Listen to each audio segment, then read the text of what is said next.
Podcast is intended for mature audiences.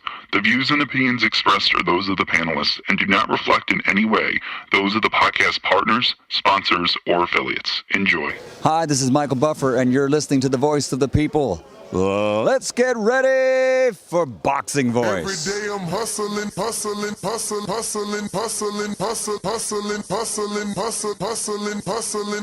Every day I'm hustling. Every day I'm...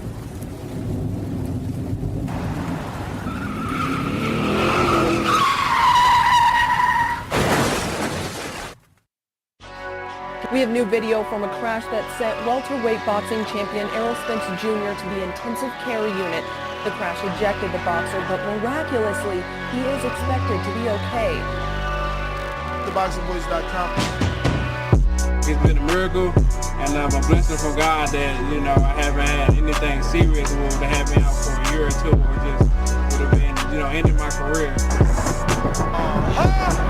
That none of them guys wish that I wasn't back so fast, but I am back, and I want to fight the top names in the division. I have to ask you about your eye. We were all worried about you when you had to pull out of the Manny Pacquiao fight. I want to fight, so You could have got back. yeah, one eye. I got another eye. WBC and IBF welterweight champion of the world. That's why I sat back and I told people I didn't want to tune-up fight. I've been getting the second chance at life, and I've been getting the third chance at boxing. Nobody's avoiding Terrence Crawford. There's big fish on this side too that, I gotta fry. Like I said, I'm gonna get these belts over here, then I'm gonna come take Terrence Crawford belt because I said I'm gonna be undisputed welterweight champion of the world. SDS Promotions. What up? Welcome back, ladies and gentlemen. Welcome back to another edition of the Boxing Voice Radio. Danny, what's up, man? What's going on, brother? Oh, shit, it's a long one. Man. Long day in the office. Why you seem so sad, Chet? Oh, man, the energy was all over the place, man. No, man, we not going to bring that bullshit on the show, No, man. of course not. Oh, we going to get people a good show as we always intend to do day in, day out. A lot to talk about in the sport of boxing today. A lot to talk about in the sport of boxing since our show this morning. So, let's get to it, man. We got a Cash App already from Anthony Johnson saying, Ness and Ring Walk, let's go, champ. Well, let's go. Appreciate you. Yeah, man. So where are we going to start, man? Obviously, the biggest topic right now is what exactly is going on. Look, Tank had a press conference with Rolly, so there's a lot to talk about in his own press conference, but I think that the biggest news is obviously the thumbnail, man, like his tweet that is now deleted, and obviously, for good reason. Obviously, for good reason, because, he did take some serious shots at his promoter, Floyd Mayweather, calling Mayweather jealous, and basically insinuating that he sabotaged him, by having a Floyd Mayweather fight announcement today and a Floyd Mayweather protege press conference today. Conflicting. But let me get a screen share here so we can read out what Tank wrote. And this tweet, as you can see at the bottom, says this tweet has been... Could we get it backed out so we can see the full tweet? There we go. Thank you. So here, as you can see at the bottom, says this has been deleted, but obviously the internet is undefeated and people take screenshots. And obviously he says, laugh out loud. My man's had a press conference today and fight on the same day. No matter how much money you have, you can still be a jealous mother effer. He said you can, boy.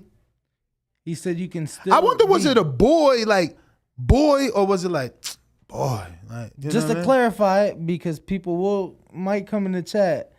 He said, no matter how much money you got. No, he said you can still be jealous of a motherfucker. Oh yeah, you can boy, still be, no matter how much money you can have, you can still be jealous of a motherfucker. So, I mean, you the big Tank fan. You just finished booking your flight and hotel for this Brooklyn fight versus Rolly, self-proclaimed this generation's Roberto Duran. How did you take this tweet? And how did you feel about it being deleted? Look, I'm gonna start with how did I feel about it being deleted first. I'm gonna just put it to you like this. Some things aren't meant for the internet. I'm not saying that Tank felt that way, but maybe he did. Or maybe somebody told him, hey, probably not the greatest idea or whatever the case may have been. I don't think too much into the tweet itself being deleted, but the tweet itself, we've seen Gervonta be vocal on via his Twitter. I'd say more so in the last week or so, and it's just like another thing added to him voicing his displeasure with his current situation and his current promoter, right? Hopefully things work out in the best interest for both parties, and we can continue to get some great fights. The lightweight division is hot. I think if Gervonta does leave Mayweather Promotions, there'd be plenty of big fights available for him. But like I said, I think the tweet's just another one of his voices voicing his displeasure with his current promoter.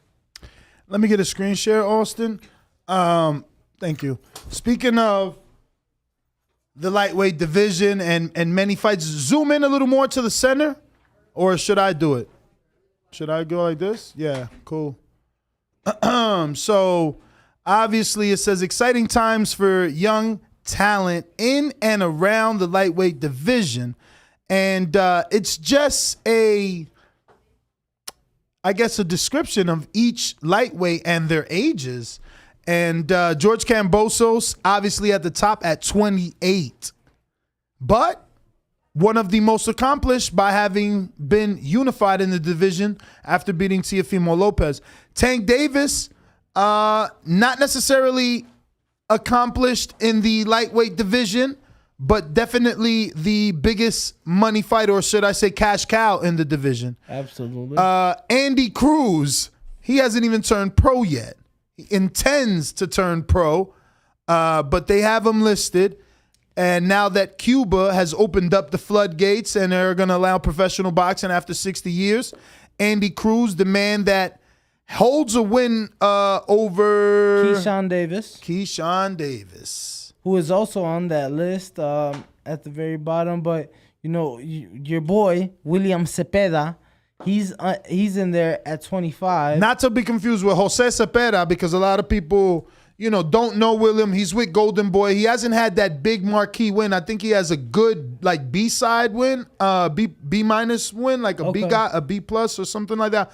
I'll look him up now, actually. But he is a hard hitter. He beat that. I don't got to look it up. He smoked Tananara. That's right. Smoked him. That's right. But Tananara's like 5 KOs, you know what I'm saying?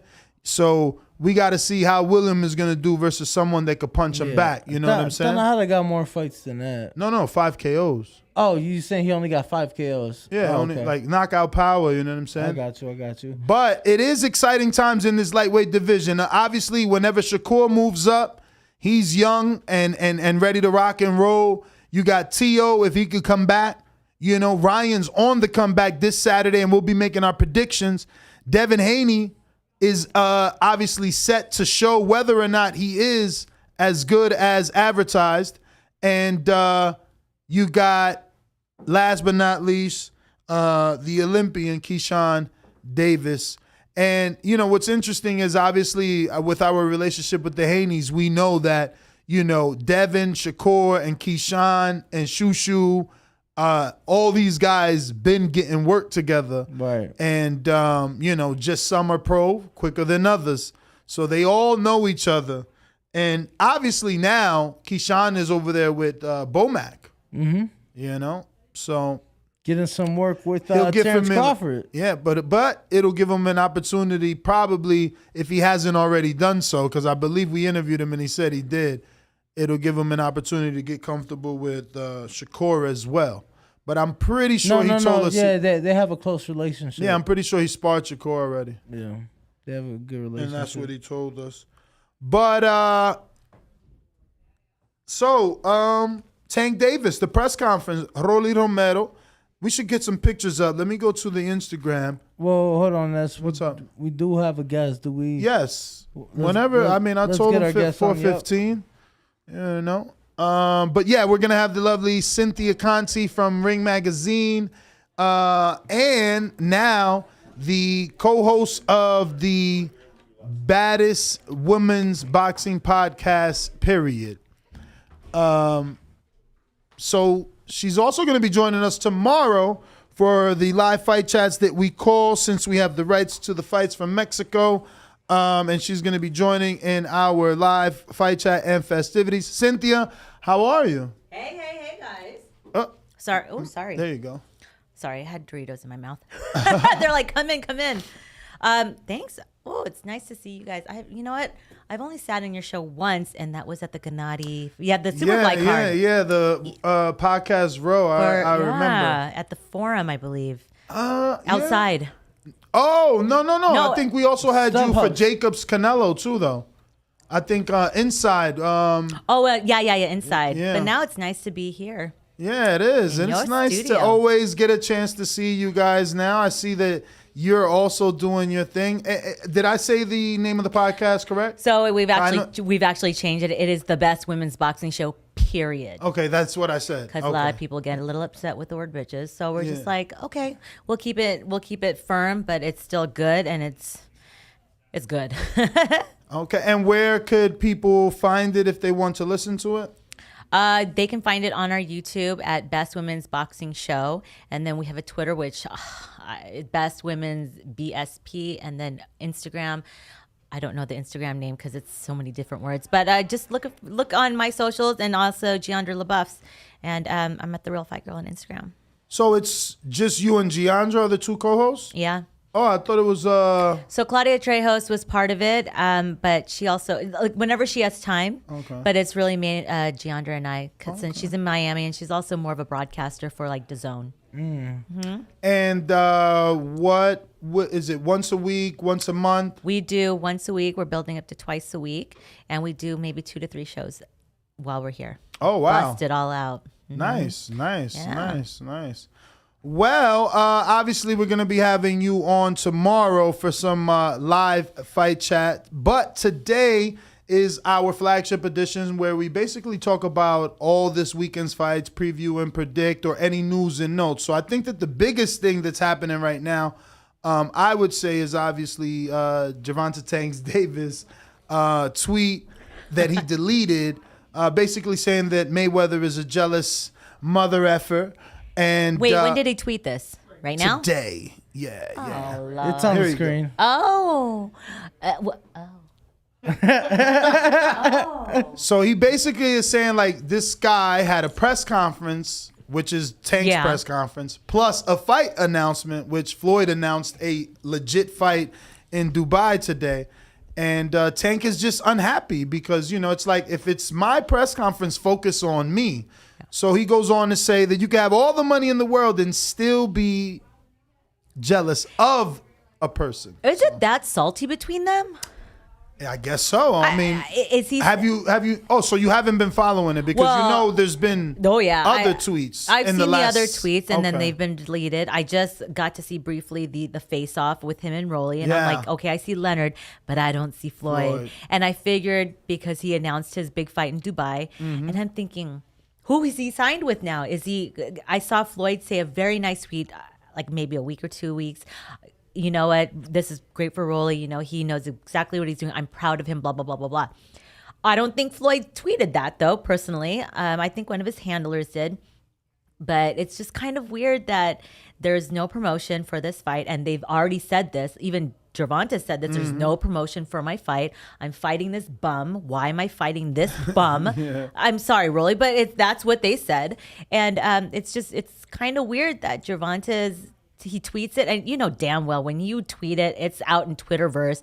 I don't care if you delete it because you already screenshotted it. So it doesn't matter.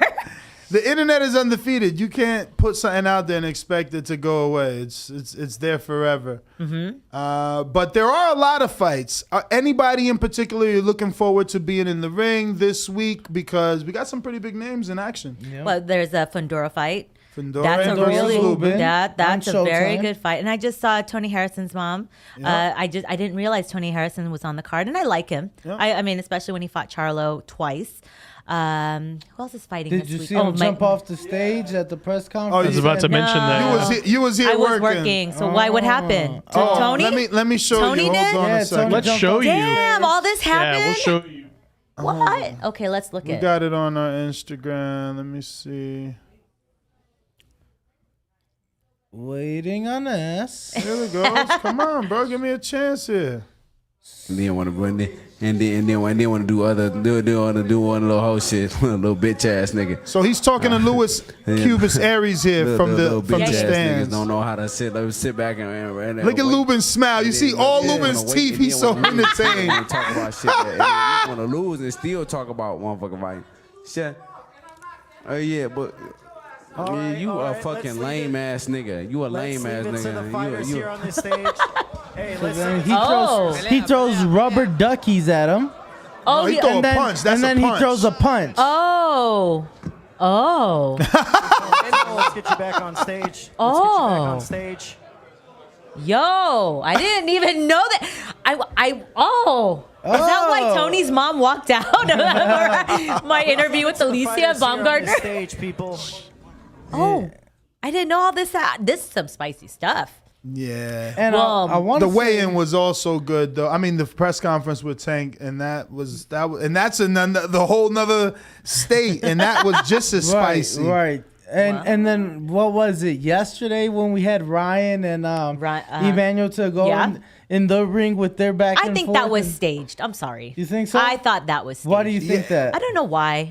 Ryan just didn't sound right to me, but I personally think it was staged, and I just there was not enough pushing and shoving and not enough like oomph behind the words that they were saying, like the spit. Austin, like let me they get didn't the say it with their share. chest. Look at you. Keep talking about it. Shut it. What are you gonna do right now? It's about to be game over. Game boys, it's about to be game over. I promise you. You see what I mean? Look, Ryan put his hands up. Let's go. So what's your impression? I mean, if it's for the fight, it's. I personally still think it's staged, and if it's going to help sell the fight, and it's Ryan's comeback, and I'm happy to see him come back, and against To Go. Is that how do you say it? To Go. I mean, he's supposed to win, but we'll see. Anything can happen in boxing, and. We had Emmanuel To Go on the show last week. Yeah. He said in the 5th round he's gonna do the drunken master. Like Emmanuel Augustus. Oh, really? Yes. Yeah. What does he think about Ryan? He said it's game over. Like, does he even rate him at all? He called him a good fighter. He did say he was a good fighter. He just said that he's never been in the ring with somebody like him. Yeah. So. Okay. Well, we'll find out Saturday. A lot of good fights. I didn't. Yeah. We'll see. What about Gennady? You excited to see? I'm sorry. I'm sorry. Go ahead. No, you're fine. You're fine. You sure? We're good. You sure? We're good. This guy's been having it with me. I've been cutting him off too much. Come on. We're good. We have a thing. He's terrible at cutting people off. And, so we go back and forth about it. No, it's all right. We always say, "I'm sorry. Go ahead." But Gennady and Murata. Yes, Ryota Murata. I'm excited about this fight because I love Gennady. I just seeing him. I just wish the fight came a lot sooner, but obviously pandemic. It's gonna really show where he's at. Does he still have it? I mean, yeah, he's hitting almost 40, but does he still have the chin? Does he still have the power? Murata, he can upset the apple cart. And just like Canelo. But he hasn't he been out 3 years since 2019? Yeah. Damn. Well, it was like he won it's the been top like 2.5, right? Yeah, it's like 2.5. I mean, like they all out. Yeah, I think they it's all like 28 months. That's actually that's still 2.5. Yeah. Yeah. So I mean, and especially fighting in Japan, anything goes. We'll see. I mean, we'll all be up at 5 a.m. I think. I hope you guys are up at 5 a.m. No, we're gonna be here. Oh, 5 in the morning. I'll be in bed watching it with my baby, putting him to bed. But no, I think it's a good fight, and it's gonna really see. We're gonna really see where Gennady's at, and personally, I don't think he really cares. It's like. He's done so much in his career. If he gets a Canelo fight, he gets it. If he doesn't, he doesn't. So you don't think that him knowing that he has that, should he win, and should Canelo win, that he has that fight in September, you don't think that that's like in the back of his mind at all? And maybe... I mean, I think so, especially with Canelo saying that they still have beef. It's personal, and Gennady's like, I don't. It's not personal in that sense, but it's going to be a different. Did you hear what Gennady said? It's a different type. What did he say? He said, "Oh, it's interesting that Canelo says it's personal. Why did it take 4 years?" Yeah. Oh, He don't like that. Yeah, and no, so I didn't see it. I didn't see that. I heard that, and so I mean, the hatred's real. Obviously, we saw it, but. I still would love it to see a part 3. A lot of people don't care to, because Canelo is looking to be great, to be undisputed in like 2-3 different divisions. I'm one of those people. You're one of those? I'm one of those people, and I'm secretly pulling for Ryota Murata. Hey! Because, Eddie Hearn made it clear they already got plans to go after the Smith Jr. and the the Joe Smith Jr. But plans get ruined. Plans do get ruined, right? Plans get ruined. Plans do get ruined. I mean, like I said, I want to see where Gennady's at. That's it. And then if is Ryota Murata able to take one of Gennady's bomb punches? If Canelo couldn't go down from it, then I don't know. Let's see. Let's see if Murata's chin. Yeah, and I mean, he's obviously been down before, so it shall be interesting. We will be up. We're excited for that. And then I think the fourth and final fight of the weekend is Mikaela Mayer against Jennifer Hahn. Absolutely. Yeah, that's a good fight. Mikaela Mayer, I mean, she had to take the fight, obviously, because when we talked to Alicia and why they're not fighting, I get it. Because there's mandatories, and then there's belts, and there's business for undisputed for more money. But Mikaela, she's battle tested. We saw her against Hamadouche, where she became unified champion, and she's a beast. And Jennifer Hahn, obviously, she said she had to take the fight, so she stays busy. And Jennifer Hahn is tested. She's battle tested against Katie Taylor. She went 10 rounds. I think Mikaela will be able to close her out. I think it will get stopped. I personally think so. Okay. I personally think so. But Mikaela, we just get to see she gets better and better every time she's in the ring. All right. Yeah, busy weekend of fights. Yeah. Did I miss anything else? I have some questions for her from the people. We got Mike D in Virginia. He says, if you could make a fantasy fight card of past and present boxers, male or female, who would it be? Past and present boxers? Past or present. My fantasy, I would still like to see as a part 5, I believe, or 4, I don't even know. Manny Pacquiao? No, Antonio Barrera and Morales, because obviously we've seen them in the ring, we see them in a podcast, but I think they can still hash it out if they got somewhat in like semi-prime. I would like to see them in the ring. I would love to see Manny Pacquiao again in the ring against probably one of them, because those were such legacy fights. Mike Tyson. So people don't know that my favorite Mike Tyson fight is against Razor Ruddock 2. If there was a Razor Ruddock 3, that would be it. And then Christy Martin versus Layla Ali, but if they were at like a same weight class instead of jumping up in weight. Yeah. Like on a pound for pound level, right? Yeah, like, on a pound. Yeah. I got you. Yeah. And then, oh, Lord, this is a hard one. I would like to see Leo Santa Cruz and Frampton in their primes for their, was it third in their primes. Yeah, those were good fights. Yeah. They definitely at least needed to give us that third because they were 1-1. Yeah. And then, man, because they're the ones I like it when they throw punches and bunches. There's like over 1,000 punches. Oh, and then Chocolatito versus Nonito. Oh, Nonito. Oh yeah, Nonito. Well, we're gonna get Nonito in the Monster. So, but it should have been Nonito I know and Chocolatito. that eventually may happen, but I don't. Only way is only way is Nonito wins. That's the only way, because if he loses again to, well, I mean, he could go down to 15. Yeah, but you don't think if he loses, he's gonna retire? He's like 39 right now, 38. I have him in studio next week, so I will ask him. Why are you guys laughing? Because he's been asking He's been asking us when he's gonna come, but he's horrible. But he hasn't got back to us. No, it's So not whenever we're him. You live- gotta go to the wife, Rachel No, Donet. and I She sent will them be that with us message. too. So you can do business with her and whatever Rachel the boss says. Rachel the boss. But you know what? She is the manager. She is the wife. But Absolutely. yeah. No, they both were on our live chat, right? We were because we go live so much. They tune into the show.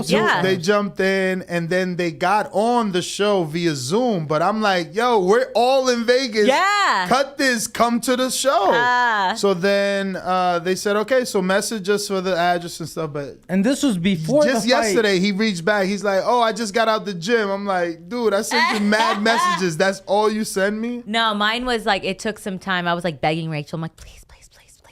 I think also because she's always wanted to do a panel or a podcast with women to talk about women's boxing and boxing. So that was my in. And so we have that segment, Talk Your Shit. And she's like, girl, I need more than 30 seconds to talk my shit. I was like, girl, you need like a whole hour to talk your shit in boxing with the people. So, but yeah, I'll ask Nonito what he thinks about fight. I'm sure we'll be here. Actually, he said, no, that's why we know he'll go to 15, because he said he liked that fight. Yeah. He liked that fight. I mean, think about it. He's been around for so long. He's Hall of Famer already. Absolutely. And to choose to go into a rematch, I mean, it's a well-deserved rematch with him in a way. And to stay in, and he stays fight ready all the time. He doesn't go out of shape. He doesn't party. He doesn't do anything. So he can take a fight like that. Absolutely. No, I'm excited for that. Yeah. It's like on a weekday, though. Tuesday. Yeah, we have a listener that he keeps like bombarding us with messages. Oh, if you're going to Australia for Haney, then you're going to Japan for the Monster right after, right? And we're like, and are you paying for it? You know, right? Exactly. It costs money. Right, exactly. A lot of it. We have James in San Antonio says, have you ever been to my hometown of San Antonio, Texas? And if so, how was your experience? If not, out of all the cities boxing has taken you, which is the most memorable and why? I think, no, I've never been to San Antonio. Wow. I've never. Wow, no Broner Maidana? No, I didn't get to go to that one. I would always cover the Dallas one, but I think my most memorable one would always be my very first fight I covered was MSG New York, Gennady versus Jacobs. Oh, is it memorable because it's New York and you're West Coast? No, I mean I lived in New York, so you have? I did. I lived there for almost 7 years. Oh wow. But I think it was because it was my very first time being thrown in with media, and I'm like, what the fuck is scrum? Like, what is this? Why is everyone holding a phone, holding a camera, and then asking questions? And I've never seen anything like that because I'm used to seeing because I used to work in news, so I'm like, I would see cameras, like professional cameramen. Yeah. So I was like, oh, and then just thinking, wow, I get to really ask a question to these boxers, and they'll either answer it or just, they don't care. And also, it's something I love to do. I get to just watch the fight and then just watch the memorable fight that Chocolatito should have won. Let me tell you, I was just going to say that I'm still pissed to this fucking day because I felt he won that fight. He did win that fight. But because of the headbutt and all the blood, he looked like the beat fighter. Yeah. When I didn't feel that way, had he not lost, I don't think there would have been a second Sobran Visa fight. Yep. He doesn't lose, and yeah, we get Chocolatito Man, yeah, I was hurt when he lost. I was really sad, and his uncle was my trainer over at Gleason's in New York. Oh, okay. And so he has a son named Chocolatito JG. He fights, and I'm looking at him. I'm like, oh, is Chocolatito your son? He's like, no, I don't, no. He's like, that's my nephew. I'm like, wait, Roman? He's like, yeah. And he used to be a fighter himself from Nicaragua, an Olympian. I was like, oh shit, I didn't know this. I'm like, you never told me. He's like, because you never asked. I'm like, okay. You should have asked. I should have asked. Right. So I have a special place in my heart for Roman and their family. We got Young Tigre, and also in San Antonio, that says, how many rounds does Rolly win against Tank? Oh, I think out of 12 rounds, I don't even think it's going to go past 4. How many of those 4 do you give Rolly? 2, 1, 2. I mean, yeah. It's because Rolly's a really ugly, not dirty fighter, like in the sense of like he breaks the rules. He just is going to make it very, very ugly. Awkward. Yeah, very awkward, ugly to throw Tank off. Because Tank is, you have to be able to eliminate his big punches. Right. So he's going to have to throw off the rhythm of like, almost kind of like when say, God, I hope I don't get in trouble. So when people have no rhythm, it's like a 1-3 beat. Like I don't even know how to do that. That's what Rolly has to do in order to fuck Tank up. Because Tank has it's a rhythm for him to get in there and do what he needs to do. And Rolly's just going to have to just go balls to the walls. We got a super chat from Alex Corona, and he's saying Golden Boy versus Tito Trinidad 2 would have been awesome. So he's just piggybacking off of the James Valdez question, asking you about the fantasy fights. But Cynthia, I know that you're busy and you're going to be spending time with us tomorrow, so we're going to go ahead and let you get to your rest of your night. I want to thank you for joining us, and thank you for joining us tomorrow, obviously in advance. I'm excited for tomorrow. Yeah, me too. Don't forget to let everybody know where they can find your podcast and today's episode with Alicia Bumgarner on there. Well, we are not going to drop that one just yet. We're going to drop a little clip because she was throwing some bombs about Mikaela Mayer.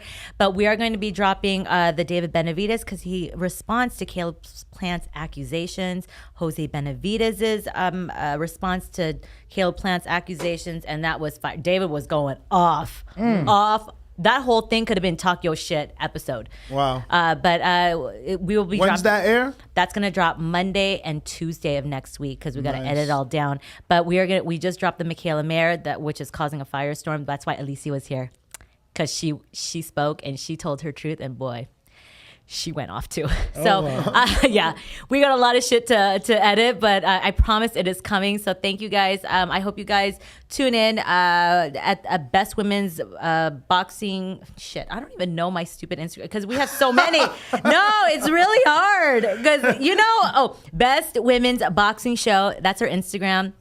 Twitter at Best Women's BSP. So you can drop us a tweet, tell us, whoever you want, and just get ready because we starting up some.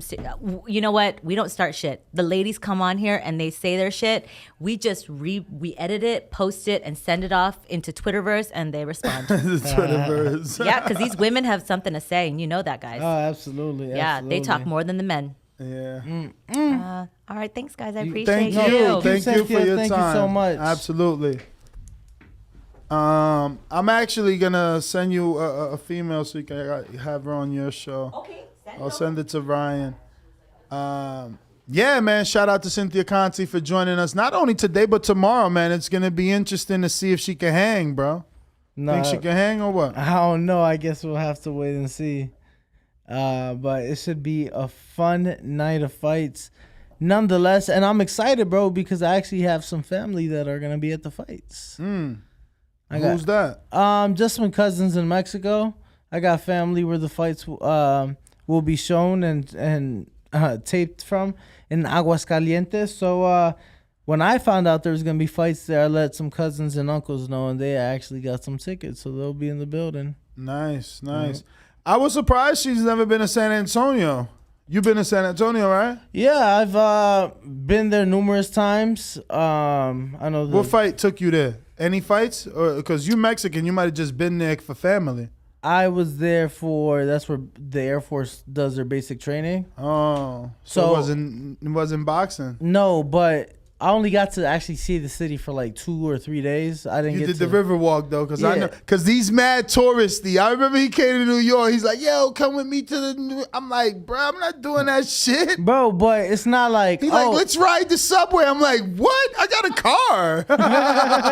He like, "No, let's take the train." And I'm like, "No, let's smoke in." Like, my man is crazy. Nah, but He love that touristy shit. Nah, if I'm going somewhere, I want to see some new shit. But now that I've been to San Antonio numerous times, Charlo took me there. Charlo Castano. Oh, I was about, yo, my eyes were, what? Charlo? Yeah. What car y'all was in? Nah, because you said what boxing fight took me. Yeah, no, I was there for Charlo Castano.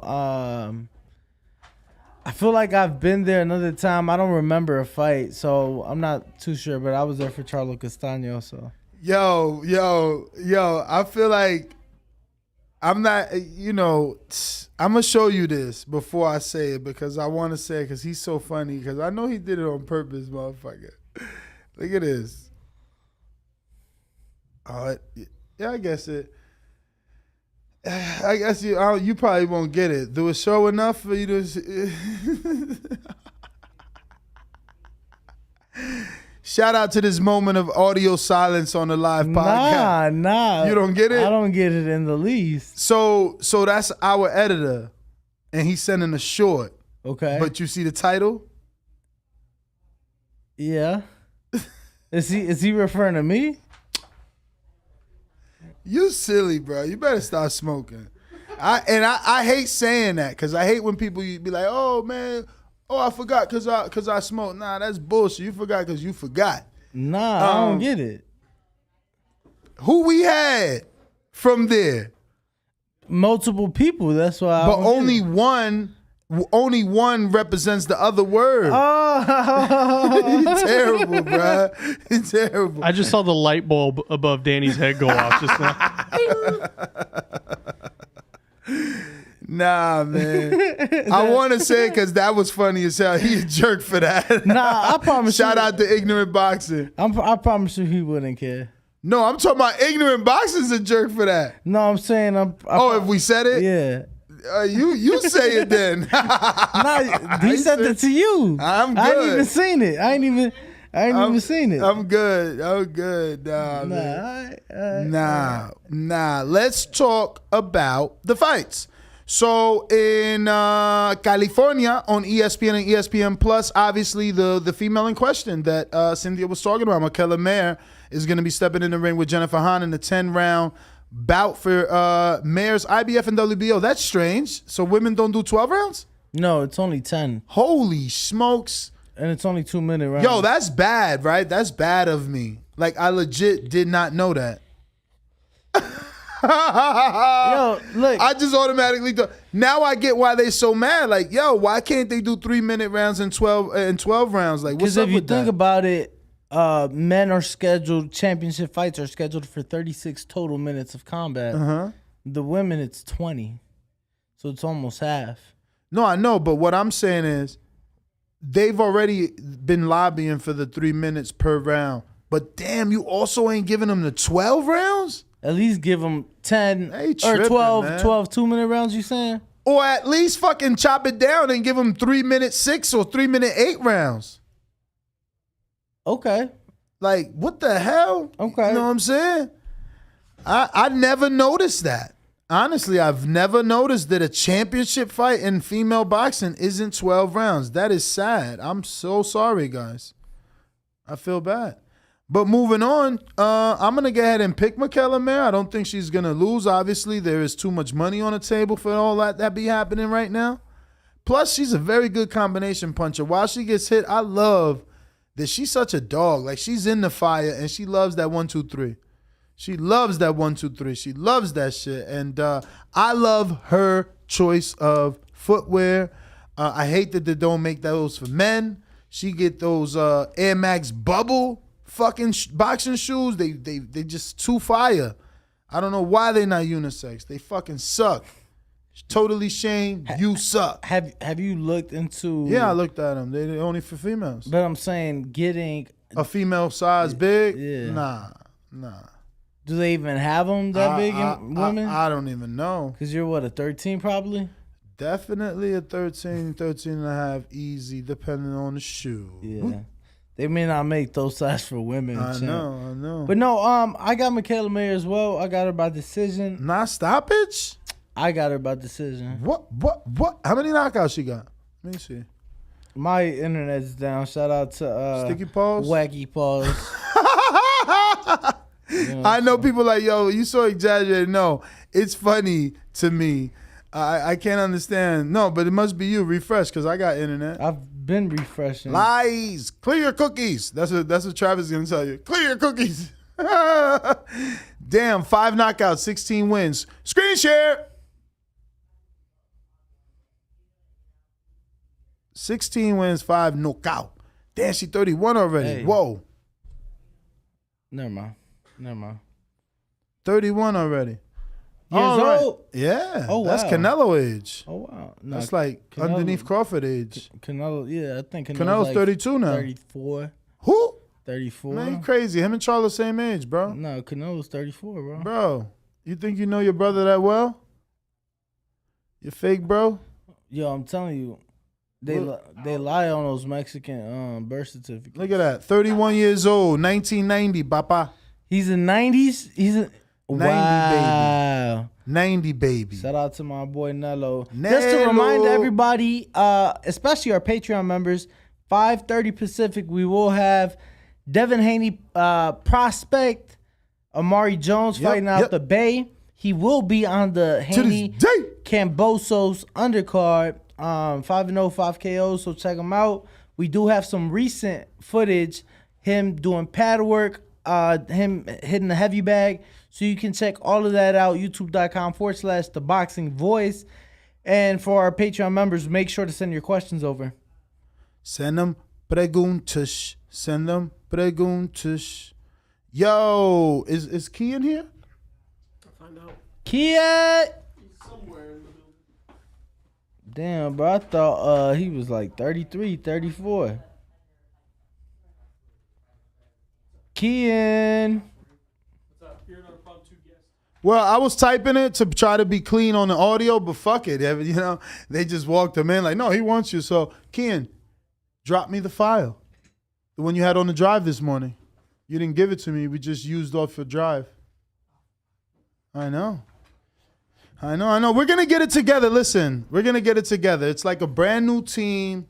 We're all trying to gel and get to know each other, you know. Once we get to know each other and know everything goes a little bit better, you know. And then, like, Austin won't be fucking up the crop every time we screen share. And Ryan won't double book. You know what I'm saying? Damn. What's this guy's name? Travis will be fired for double booking or not booking. Wait, why would Travis be fired for booking? Because, like, it's his fault. Everything happened. Oh, right. I'm sorry. I forgot They're about to be a podcast short, let me tell you. Why? They're about to be a customer short up in here. A customer? Yeah. Because, let me tell you, that guy come back standing in the hallway right there. Yo, he was trying to intimidate us, Mr. Like, Problem Solver. He ain't know this. He was about to get solved. He was about to get smoked.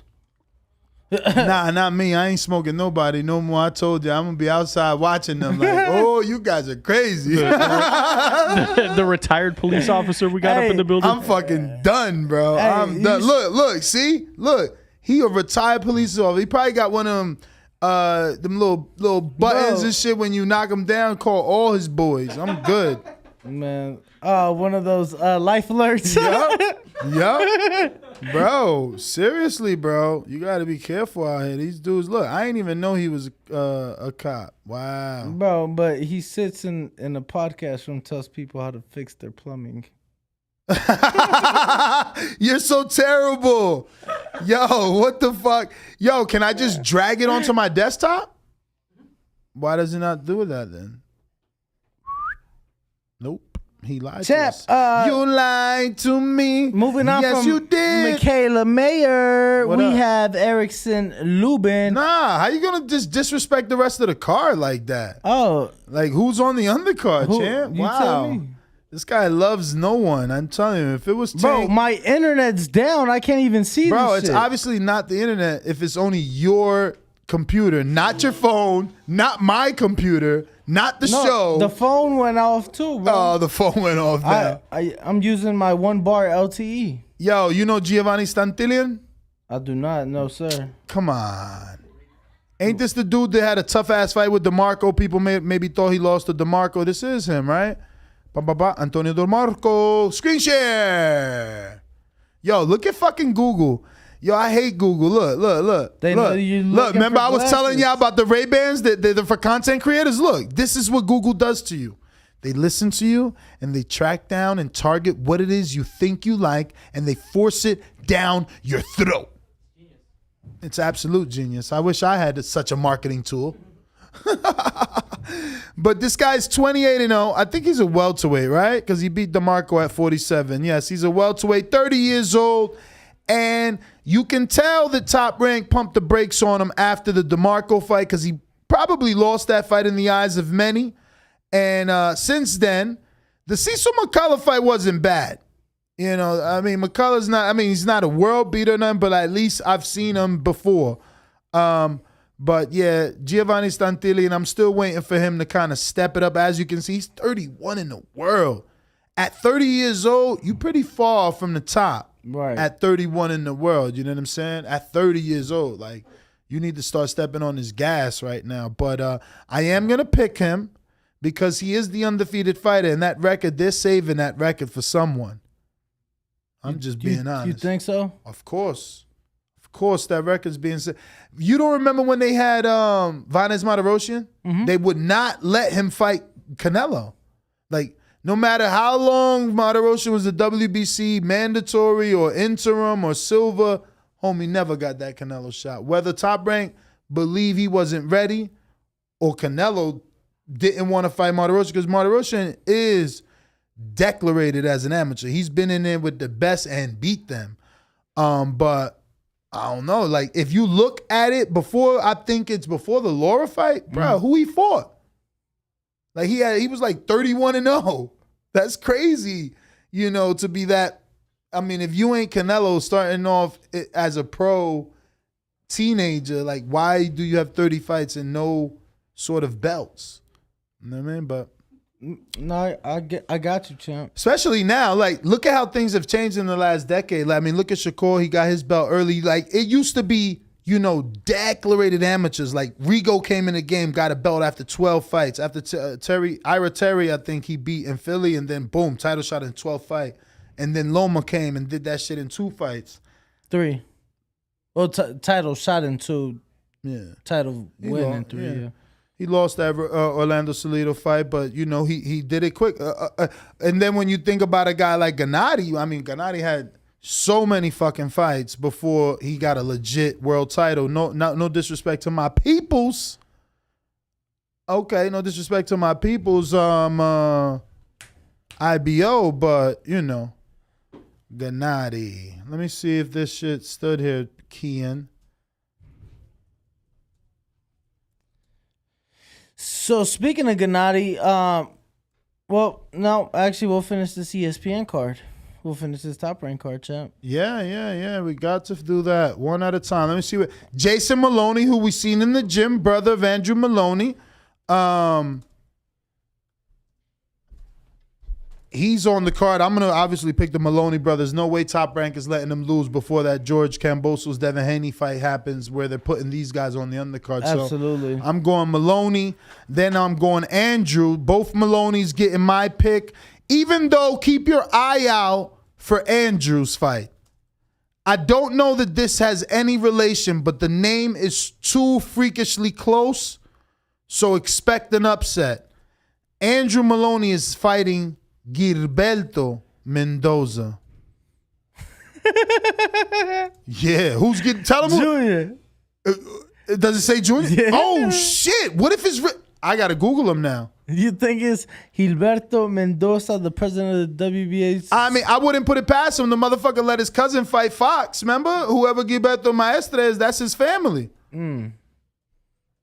That would be hilarious. Gilberto Mendoza Jr. Oh shit, Panamanian is him. Is it really him though? Oh my! I'm gonna goodness. put boxer. Let me put boxer because there's no way. I mean, the only thing that comes up is my man's, bro, the president. So I don't know. It's got to be his offspring, man. Fuck. I'm just saying. Let me see what weight class he's in. What weight class it says? Junior Bantam. Oh, that's him, bro. That's his son. That's his son. Let me see the thing is, he don't even come up on box because this is his debut or some shit. I don't know. Let me see this one. Gilberto Mendoza. Oof. Oh shit, this is him. I hope this ain't his son because damn, he got 11 losses and 3 draws. Screen share! We found him. This is Gilberto Mendoza. Oh, he's American. I mean, he's scheduled to fight Andrew. Okay. Yeah, so probably not his son. His son. Unless it my is. man was from San Francisco, California. Gilberto has been traveling a whole lot, bruh. You know what I'm saying? I'm just going to keep it moving. And, you think about it. Floyd Diaz. I don't know if you remember him. If not, I'll remind you. No, not you. I'm talking to the audience. If not, I'll remind you guys why you should come early to the Top Rank fight or at least catch it on the playback with ESPN Plus. And check out Floyd Cash Flow Diaz. Now, if you followed Mayweather in his career on HBO, you've seen this young boy in the 24/7 episodes just doing his thing, looking like a young phenom. Well, he's grown up and he's doing his thing. So let's continue to follow the story. He signed a Top Rank, and obviously, they're going to make sure he gets to the next level properly, give him the right fights. We seen him in the gym. He was actually scheduled to spar the Maloneys. Mm-hmm. He was there to spar the Maloneys. So, throwing it out there, too, he is part of the J. Prince stable. He is one of the J. Prince, fighters. So that's good to see. Yeah, because a lot of talent in that gym. So obviously they're getting a lot of good work with each other. I was gonna say, I only know the Flores as the other only has Hispanics that Prince has signed. So he's branching out. Oh yes. Yeah. Yep. So he's branching out, Cash which is Flow good. Is a J. Prince fighter, but we got the Axiom with the super chat. He said, "Could we possibly see Floyd versus Tank on pay-per-view?" Oh man, I love it. The passing of the torch, bruh. How old was Manny when he fucking lost to Ugas? 44. So why we protecting Floyd? He out here fighting money kicks and Logan. Get Tank that work. Let Tank rip the torch from you. So he could be the next pay-per-view star. What's wrong with that? That's a different show. We'll talk about that on a different show. What?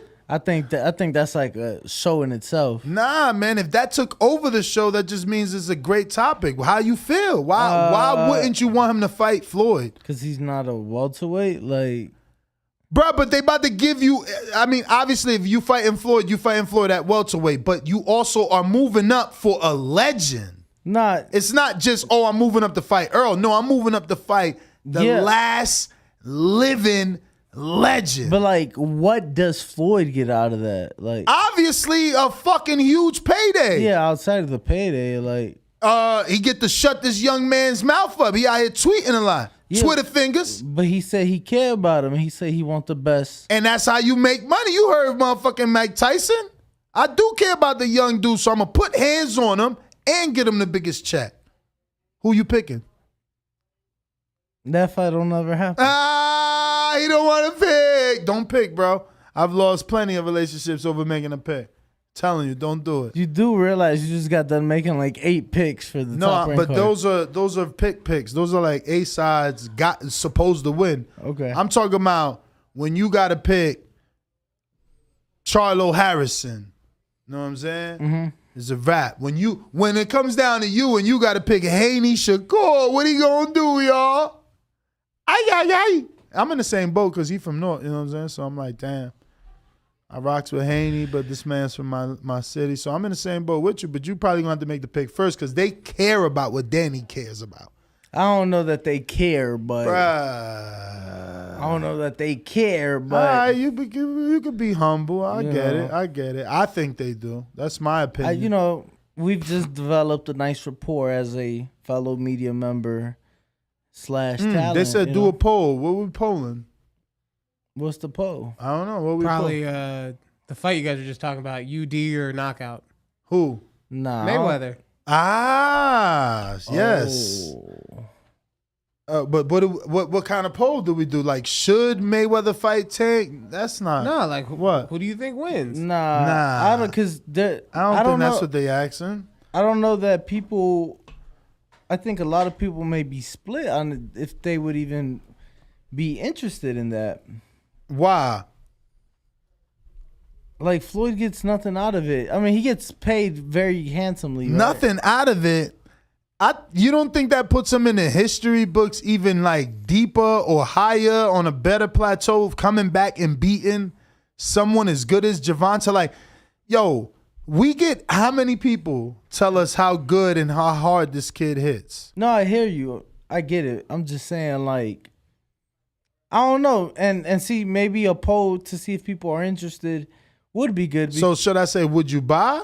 Yeah, like, would you buy Mayweather versus Tank? Like,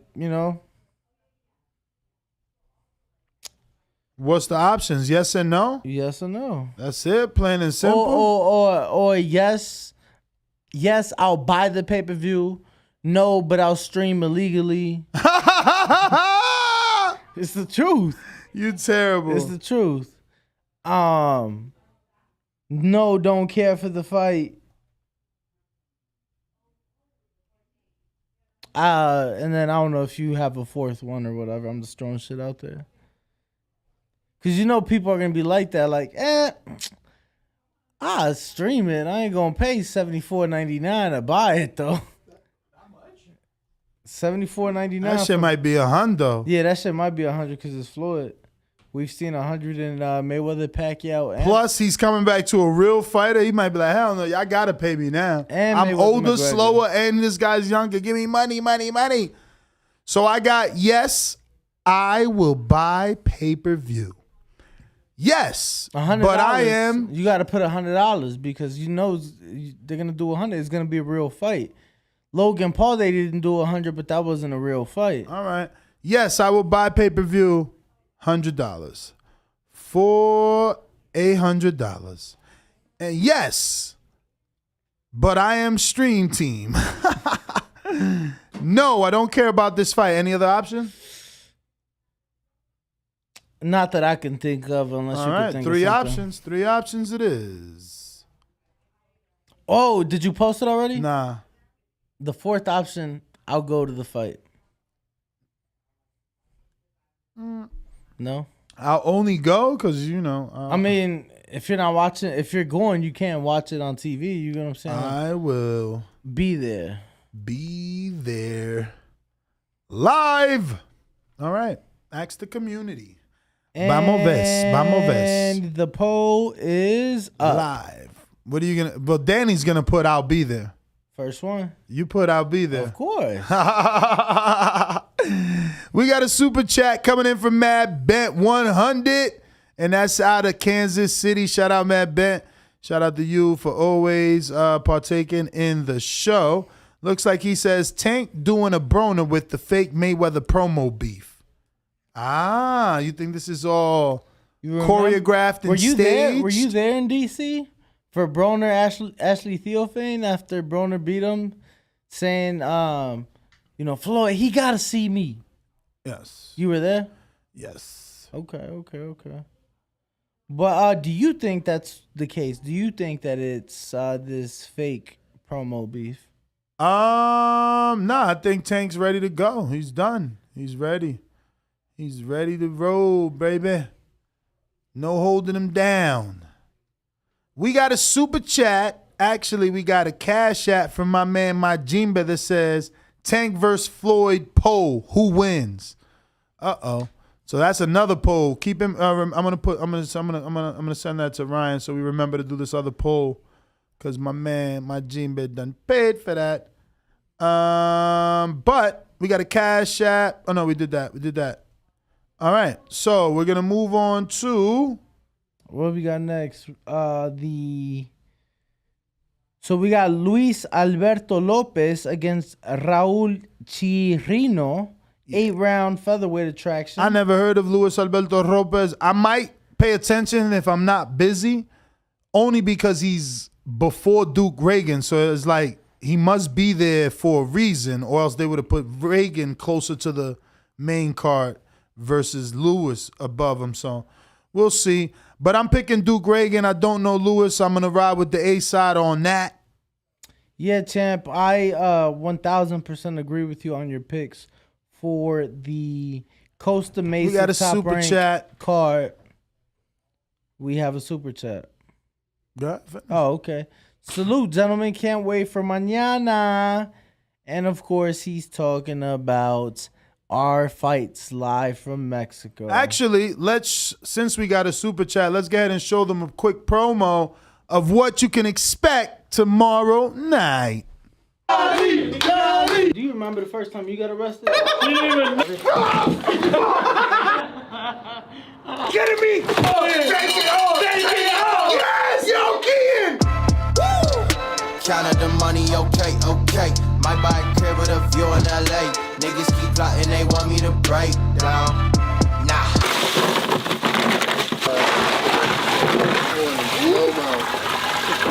That's enough ice, by the way. What the fuck? I said, you can't have a horse cock. Whoa. No one is streaming live fights like this. Tony!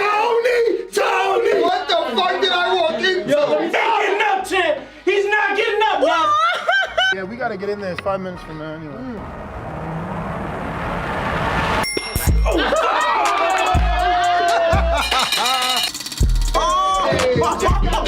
we got another $10 super chat. We got a $10 super chat. Another super chat. We got 2 super chats. 2 super chats. Spin the wheel. Yo, Taco. All right. I'm not looking. I'm not fucking looking. Yo! I thought you was my friend. Johnny Rice. Johnny. Look, about to break the camera, Johnny. He's gonna kill him. Look at Travis' face. Yo. Somebody show Travis' face. Oh, boy. We got another super chat. Yo,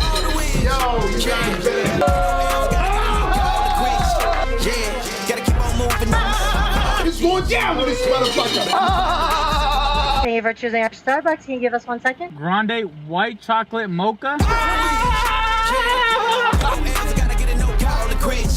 Shout out to fucking Taco. Taco did lose tonight, however, so I got some more ice. Some cold ice for his ass.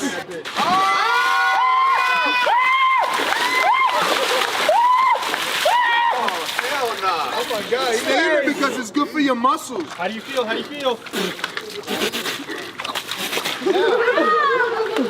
You fucking kidding me? You broke it, Counted the money, okay. Might buy a crib with a view in LA. Niggas keep plotting, they want me to break down. Crazy with this. All right. Welcome back, ladies and gentlemen. So that's a promo of what you're going to have for tomorrow. But right now, we are joined by up-and-coming prospect. Amari is in the building. What's going on, champ? Oh, man, I feel good, man. You know, we just locking in on camp and, you know. Man, you look good, man. I'm so happy that I was able to obviously move now to the West Coast and get an opportunity to see you before you become a superstar, man, and watch the beginning stages. But, you know, technically you look so sound, man. How many amateur fights do you have? I had 38 amateur fights. Wow, Yeah. I would expect more. No. Oh, wow. Yeah. So did you get into the sport late?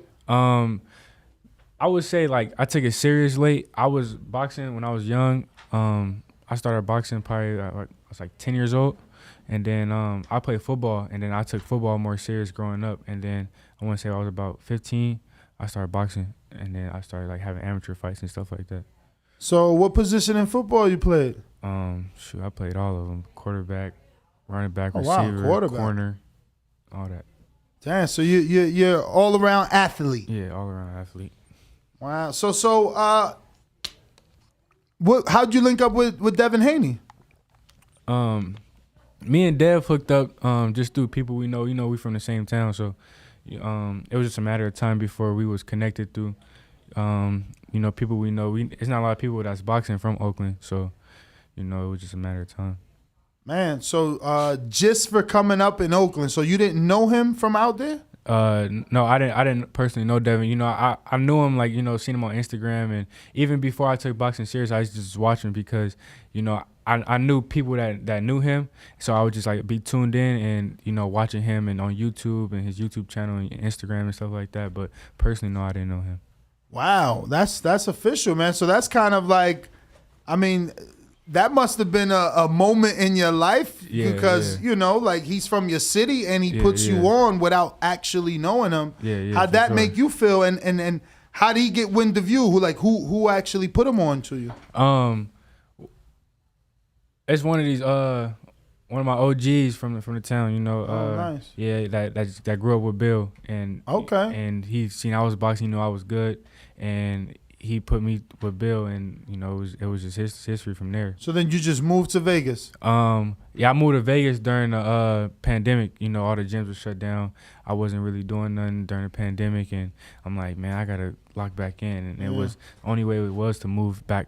Or I won't say move back, but move to Vegas. So, I locked in with Dev, and, he was like, come out here to Vegas and train with me, and we going to lock in. Speaking of the pandemic, I mean, you didn't really feel it. You had a pretty good amount of fights during that time, no? Yeah. I had 5 fights in 1 year. So you were active. Yeah.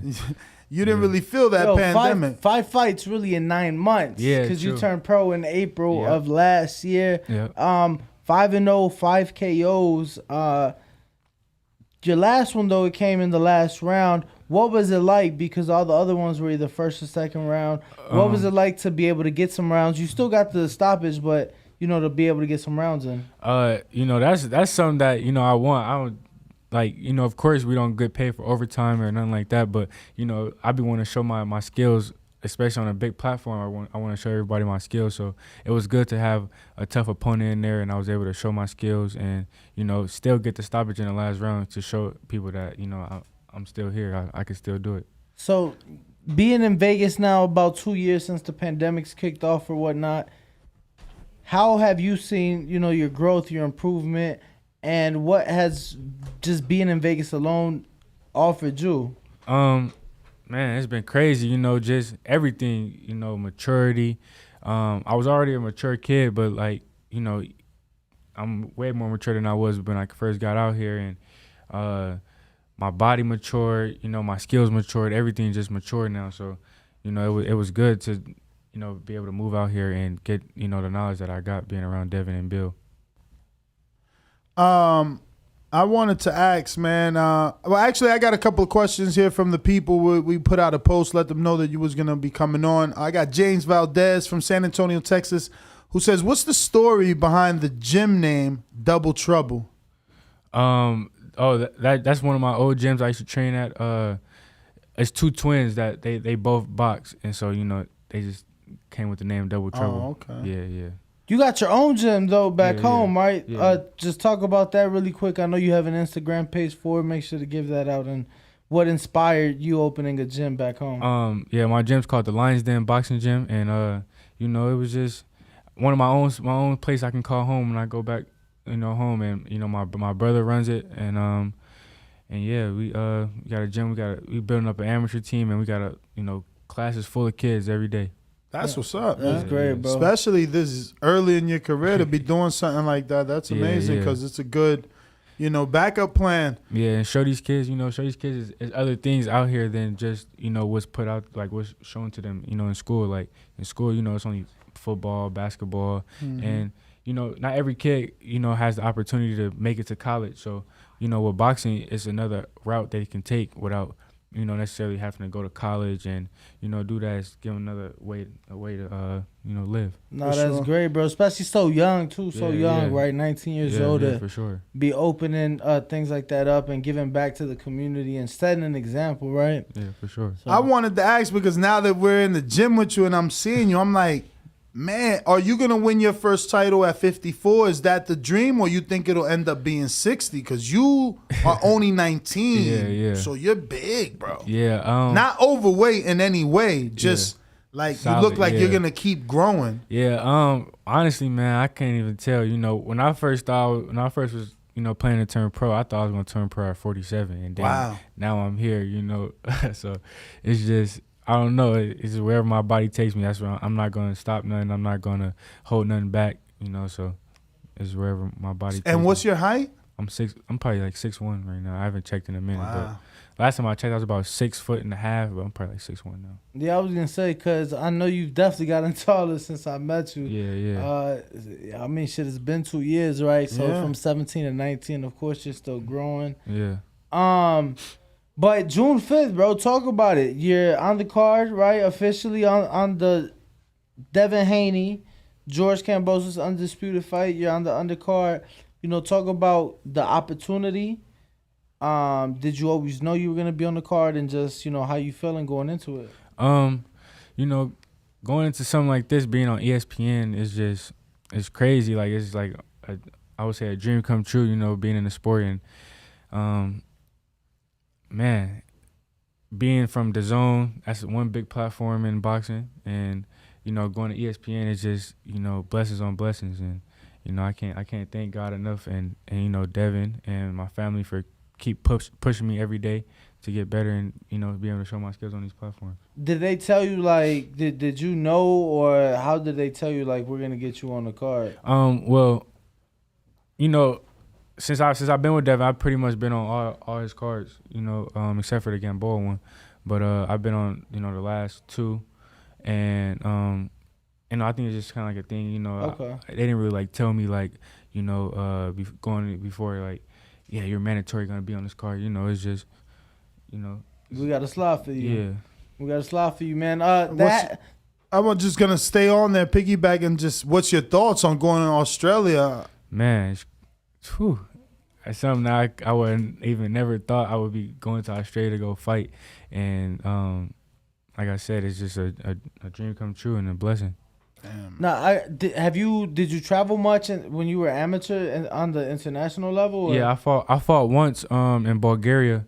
I was 2019. I fought once out there in a tournament, and then my last year amateur I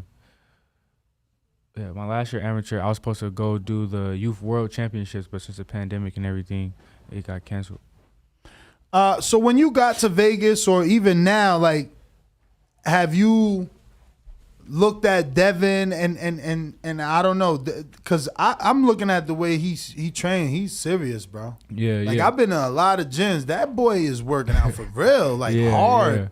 Yeah. Well, before, like I said, before I moved out here, me and Devin worked out a few times when he came to the Bay. Okay, so you already knew what to expect. Yeah. I didn't spar with him in the Bay. Like, this was like when I was first, like, getting around him and stuff like that, you know, and I've been seeing him working, you know, hard. So even, like I said, I've been watching Dev since I was young on YouTube, and when he was going to Mexico and training with Big Floyd and all that stuff like that. So, you know, I've been seeing him working hard. Yo, I got to ask, right, because you come from Oakland, he come from Newark, I come from Chicago. I'm not in your shoes, but I'm just curious. Has it been hard at all, or has there been moments where maybe you get distracted because you see all the success Devin has, and obviously you want to achieve things for yourself?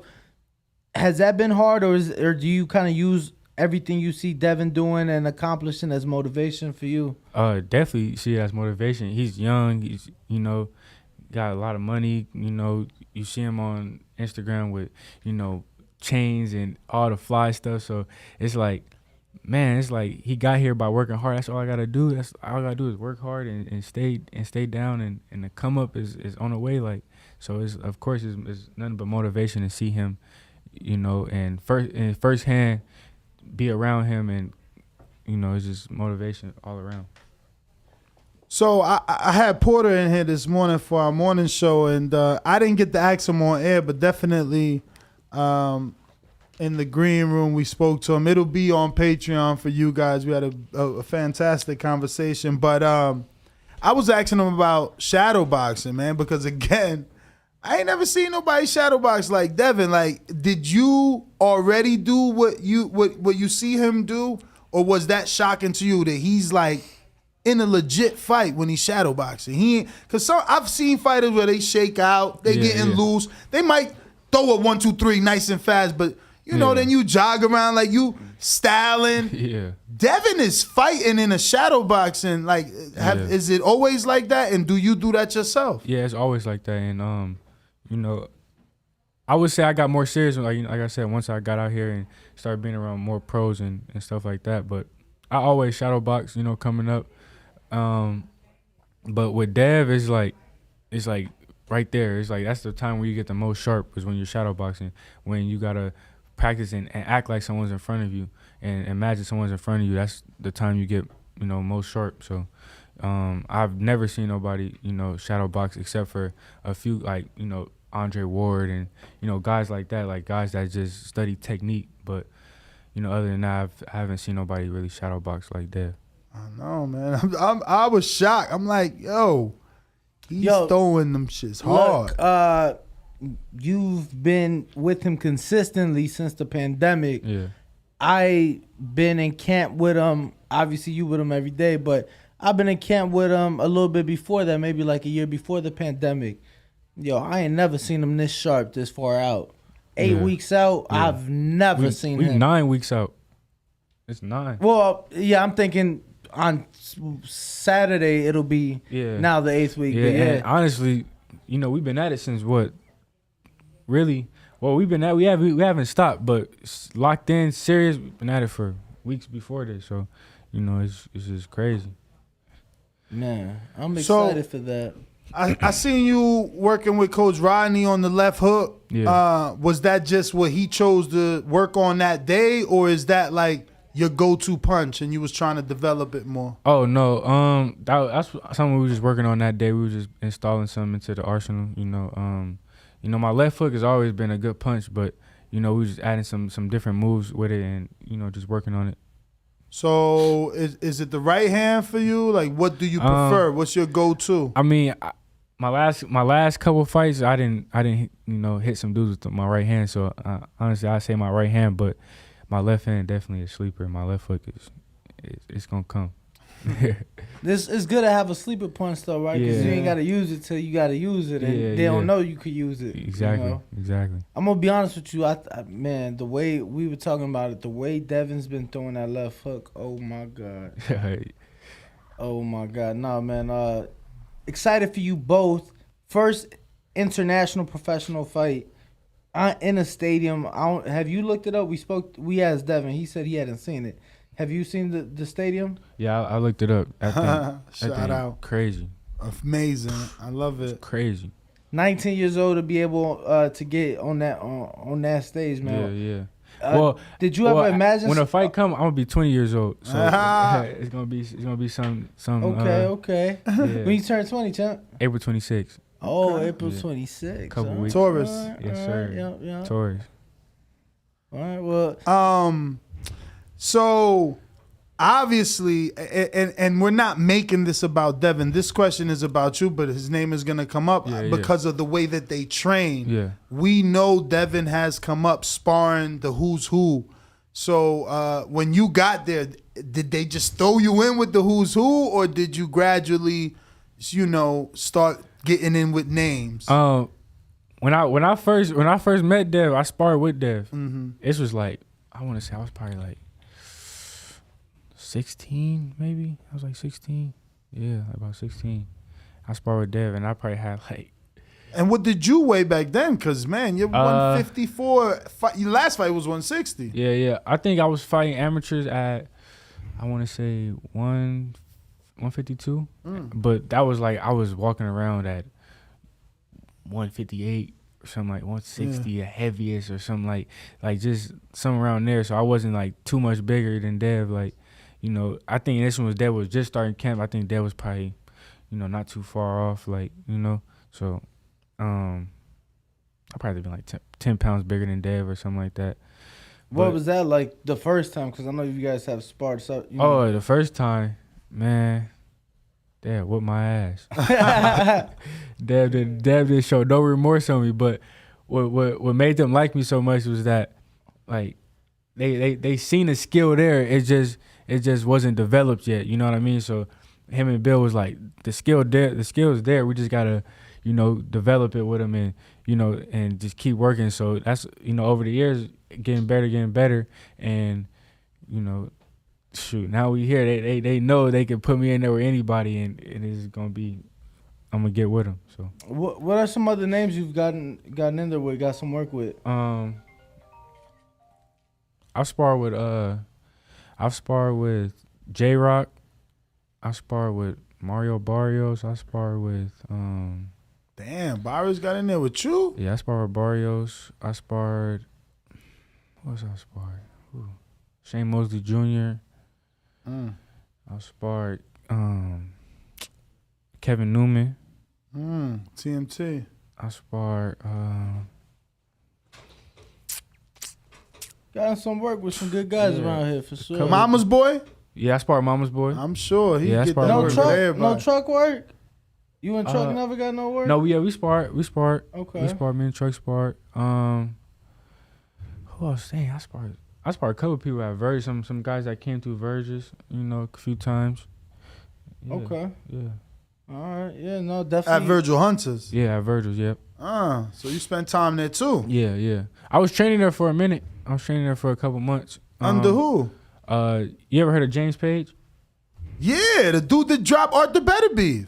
No, he didn't drop Arthur Better. Hell yeah. He a boxer? James Page, he like De La Hoya days. He was a world champion, ex-world champion at 47. Man, there's a James Page that dropped Arthur Better Beef. It might not be that one, but yeah. Yeah, no. I'm going to look it up. Yeah, James Page is a WBA world champion. Oh, okay. In like the 90s, yeah. So being in that gym, so were you there when Ward was there? No, I wasn't there when Dre was there. Okay, Yeah. okay. James Page, Pittsburgh, California. This is it right here, 25-5. Okay. I'm going to look up Better Beef and see who's that guy. Okay, yeah, he a former world champ. Okay. Yeah, this was back. He was fighting in the 90s. Better Be fought Jeff Page. Oh, Junior. Jeff Page. But what were, I mean, I'm sure with Virgil being there, you got, what would you say were some of the best lessons or things you learned out of that gym? I seen how serious Verge took like technique and form and all that, and that's kind of like, you know, I molded that into my style, and really, you know, not everything was always about, you know, hitting so hard or, you know, so fast. Like, it was more, you throw it right and it's gonna be right. It's gonna do the job. Yeah. And did you have any time with Andre Ward being in there? Like, has he ever? He never popped up. Nah, I never. Oh yeah, I sparred. You ever heard of Joshua Bawasi? Yeah, of course. Damn, he was 175's weight, and that's making weight. So how much? Yeah, I sparred him. I don't know. He must have been big, man. Cause I don't know. I don't know how big he was. I sparred him up in Virgil's. I sparred the France Olympian. How many rounds with Bawasi? I think I did. One day I did like 4 rounds with him. Another day I did like I don't know. Just like a couple rounds. Yeah, a couple rounds. A couple rounds here and there. Okay. Because, you know, I'm small. I was smaller than him, so like he's a light heavyweight. Yeah, I just did a couple rounds, you know, and just got him right. Okay. I think one of his sparring partners like didn't show up or something like that, and they asked me like, could you just hop in with him, you know, give him some rounds on the back end. And I got him, sparred with him, and then Suleiman Siscoho, that's a France bronze medalist. I sparred him up in Verges. Yeah, that's Yoka boy, right? Yeah, I sparred. Yoka's out here. Oh yeah, he was in Bones. Oh. He was sparring Johnny Rice. Yeah, I remember. I met Johnny Rice when Dominic Brazil was getting ready for Deontay Wilder. That's the first time I met Johnny Rice, and I remember you ever seen Johnny Rice and he wear them big ass gloves? No, them big ass shoes. The basketball shoes, the LeBron. No, they not. They the white ones, and they go up to like his kneecaps. Oh, nah, he ain't wearing them. He got them new LeBrons. He don't take them off now. Nah, them no. You got when you see Johnny Rice with them, you gonna know what I'm talking about. He got like some custom shoes or something like that. But yeah, that's the them first big one. ass AJ knee-high boots. That's what he got. Yeah. But yeah, I was like, he was sparring Dominic Brazil getting ready for Deontay Wilder. That was the first time I met Johnny Rice. I got another one here from B-Lo from Phoenix, Arizona, by the way of San Jose, California. Yay. I guess he meant to put Bay Area stand up. I know he's saying yay area. Oh, that's how y'all say it? Yeah, oh, there you go. I'm not from out there. He says, who are your top 5 rappers from the Bay? My top 5, I say Lil Bean, Lil Yee, I'm gonna throw my cuz up in there. His name Rizzy.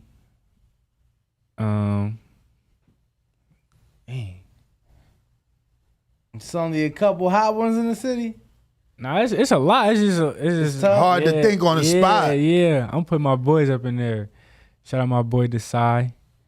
He go by Freezy. And then shoot, I don't even know. I don't know after that for real. It gave us four. Yo, I like that, man. I like that. Cause you could have said some mainstream guys. Yeah. Shout out my boys out, man. My boy Freezy dropped the EP. Okay, go check that out now for sure. Champ, being around Devin, this is something I like to ask pretty much all the fighters we get in here. But you specifically being around Devin likes to dress. He likes to dress very well. Yeah. He likes to find the things in life. What obviously you're not there yet, but what are some things you like to rock, some things that you keep in rotation? Some gallery, some chrome hearts. Okay. Little stuff here and there. I might pop out with, but I be more comfortable than anything. I rock a sweatsuit. I'm with you. Rock a sweatsuit or some, some essentials. And, keep it pushing. So, Champ, is your name taken on Instagram, and that's why you went with Prince, or you just wanted to go with Prince?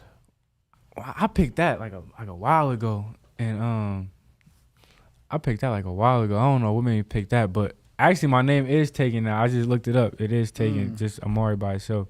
But yeah, I just always stuck with that. You wanted Amari by itself? Or first and last name? No, I wanted Amari by itself. Yeah, but he's a singer. No. Oh, no, that's Omari on with an O. No, it's the basketball player, Amari Bailey. Oh, yeah. You know I don't watch the Mother Sports. Nah, bro, he in high school. And already verified? Huge. What? Bro. His mom was like fucking around with Drake or something, if I'm not mistaken. Yeah, like Drake... I'm not mistaken, right? Drake rented out Dodger Stadium to take I seen that same Amari Bailey's mom to dinner. Mm-hmm. Whoa. Yeah. Nah, but shit look, this is let me get a screen share. Show his mom. Yeah. He said show the mom. Let me get I want to see what Drake's shutting down whole buildings for. Hold Damn. on, I got you. Give me a sec. We should be good now, right? Austin? I did. Close do out it again. Did it again. Oh, you know what? I know why. I told you SPS1 wasn't working for me, so I had to switch over. Yeah. Text it to me. Yeah, but hold on, I got you, champ. So any siblings, Amari? Yeah, I got a lot of siblings. Oh yeah, I got a lot. Yeah. How many you left over there? You're here alone, right? Yeah, I ain't got no siblings here. My parents still stay home and everything. But I got a lot. Damn, you are blessed, man. Yeah. You took a leap of faith, and you always that's what's up, man. Yeah, the reason why I said the reason why I left was because the Bay. I don't know if you've ever been to the Bay, but that's only an hour flight from here, so it ain't nothing to get on a flight and go back home. Yeah. So I be at home a lot. Yeah, I be at home like probably. I'm not getting ready for a fight like once a month. Okay. Yeah, and sometimes I might, get ready for a fight there. Like sometimes I might start a couple weeks in the Bay and then I come out here and finish up camp. So, but even when you're in the Bay, obviously still putting in work. Obviously, you got your gym. You still hit up Snack though? Bruh, I'd shut down a few stadiums for this. What the fuck? Give Ness the screen shit. Shit. Yeah, that's Amari. That ain't nobody mom's, bro. Yeah, that's his mom, bro. That's nobody mom's. That's our mom. Shit. Go back to her page though. Call her. Don't disrespect her. Say that's her mom. That's her little brother, man. Fuck out it. Go back to what? Nah, I was telling you go to her page. Oh, to the whole page. So you want to see Mo? No, so you can see the son. So you can see Amari. So bottom. So you just want to see all the pictures, huh?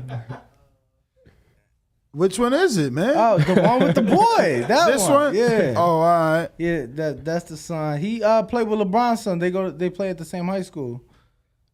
Sierra Valley. Yeah, Sierra Canyon. Shout out to her, man. Yeah, man. You might just have to go first name, last name, champ, with the Instagram. I ain't never even tried. I need to go try. Let me see. Is that even available? Let me. But wait, what she do? Cause this ain't nobody mom's, man. Go back to this shit. Look at this, bruh. Hey, Ned's stuck on How is this somebody mom? Hey, he's stuck on it. Bruh, how is this somebody mom's?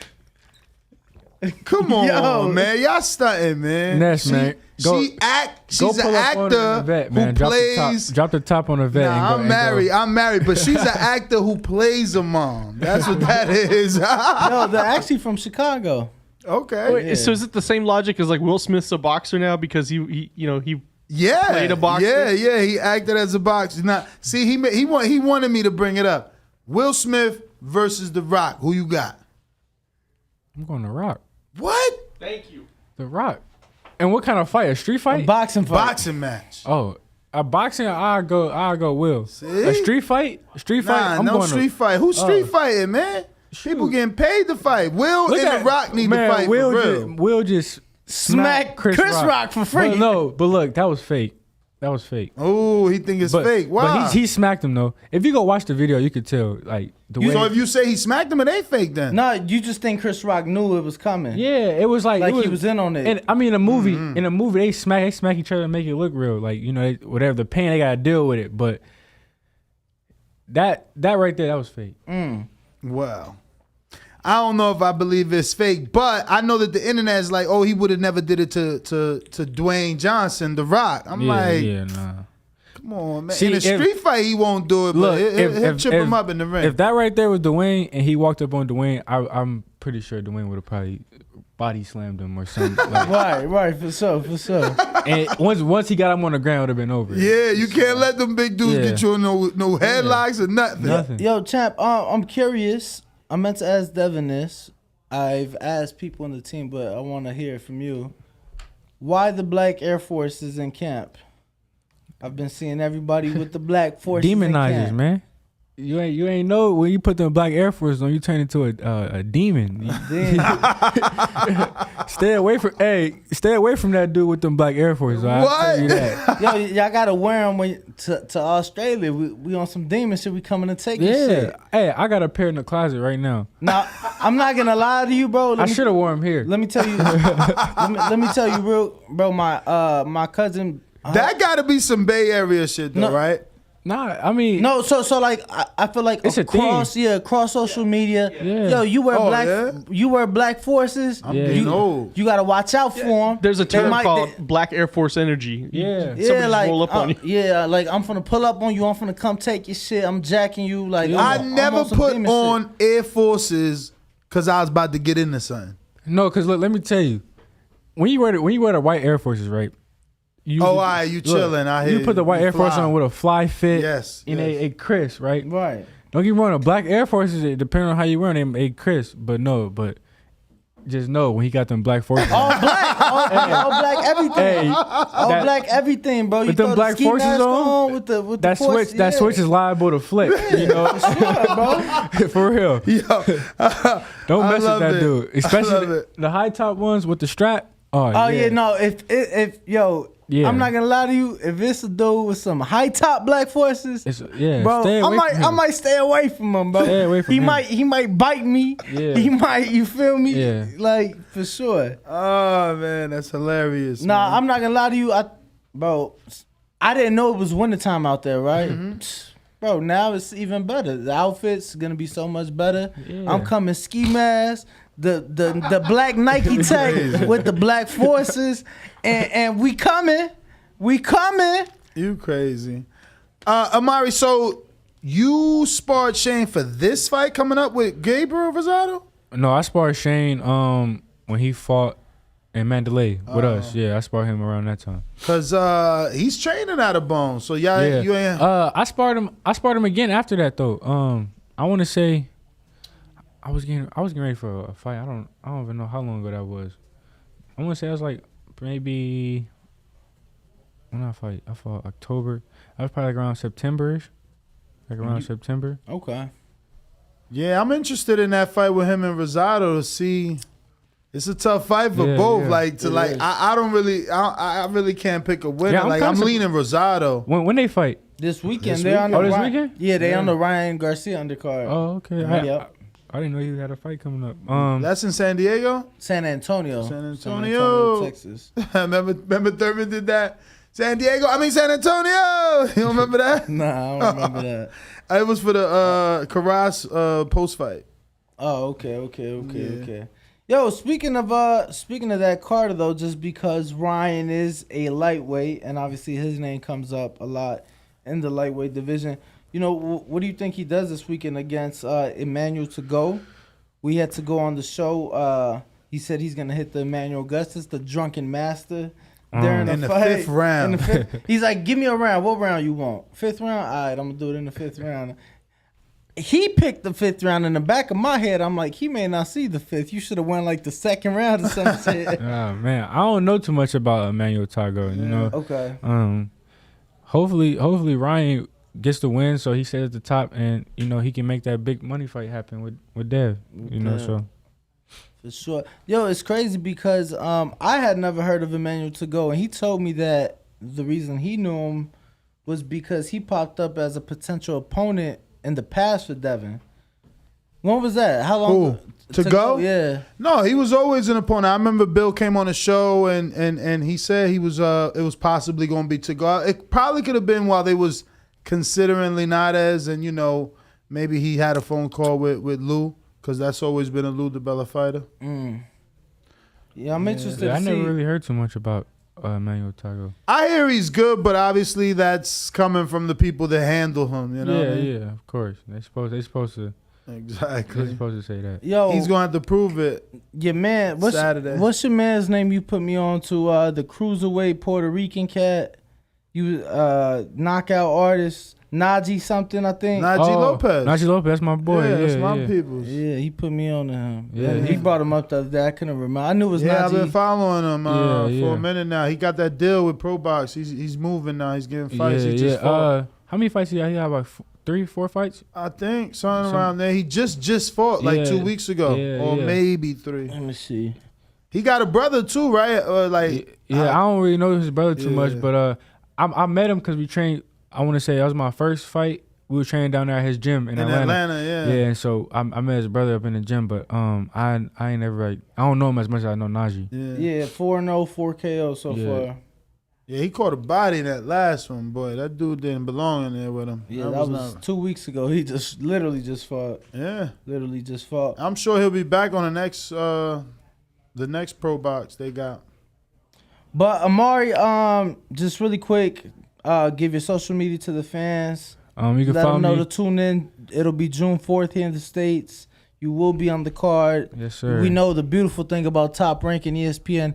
They streamed the whole fucking thing on the Plus.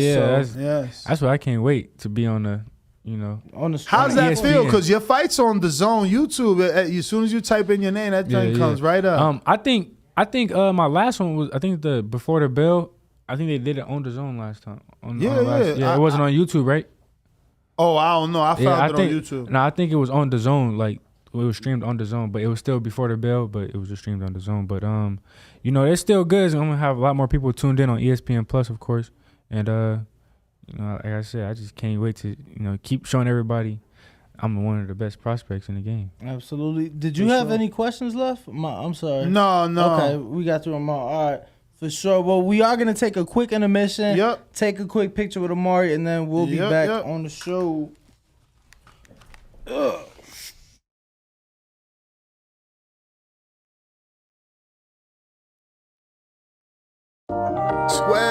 Years. I never expected it to turn out like this. TheBoxingVoice.com. Shout out to the community, man. I appreciate y'all. What's happening, people?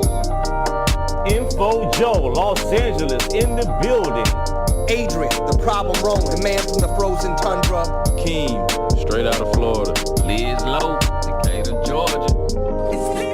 You already know what it is. It's the Queen, Martha K, Detroit, stand up. David Maldonado, New York City. Yo, Nuts, don't cut me off, man. Don't cut me off. King Amin of Essex, catch me for them championship rounds. Big Super Mac, Plainview, Texas. Davidian in Buffalo. God bless you all. In Jesus' name. Without y'all, it ain't nothing. Without the callers, it ain't nothing, man. Bad Girl, TKO, San Diego, California. Big Fish, Vegas. Palm Beach, Florida. Tree, the Incredible, straight out the ATL. James Benitez, Huntsville, Alabama. It ain't hating, it's just the truth. Show Kid, Mount Vernon, New York, suckers. SDS Promotions. Coach Mide from London, UK. Let's go! I'm ready!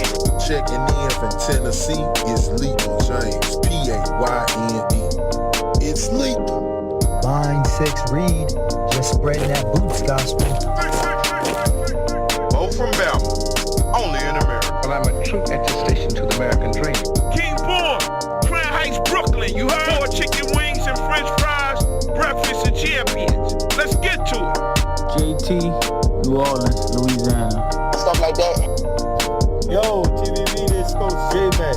New Orleans, Louisiana, 504, baby. What have you? C. Y.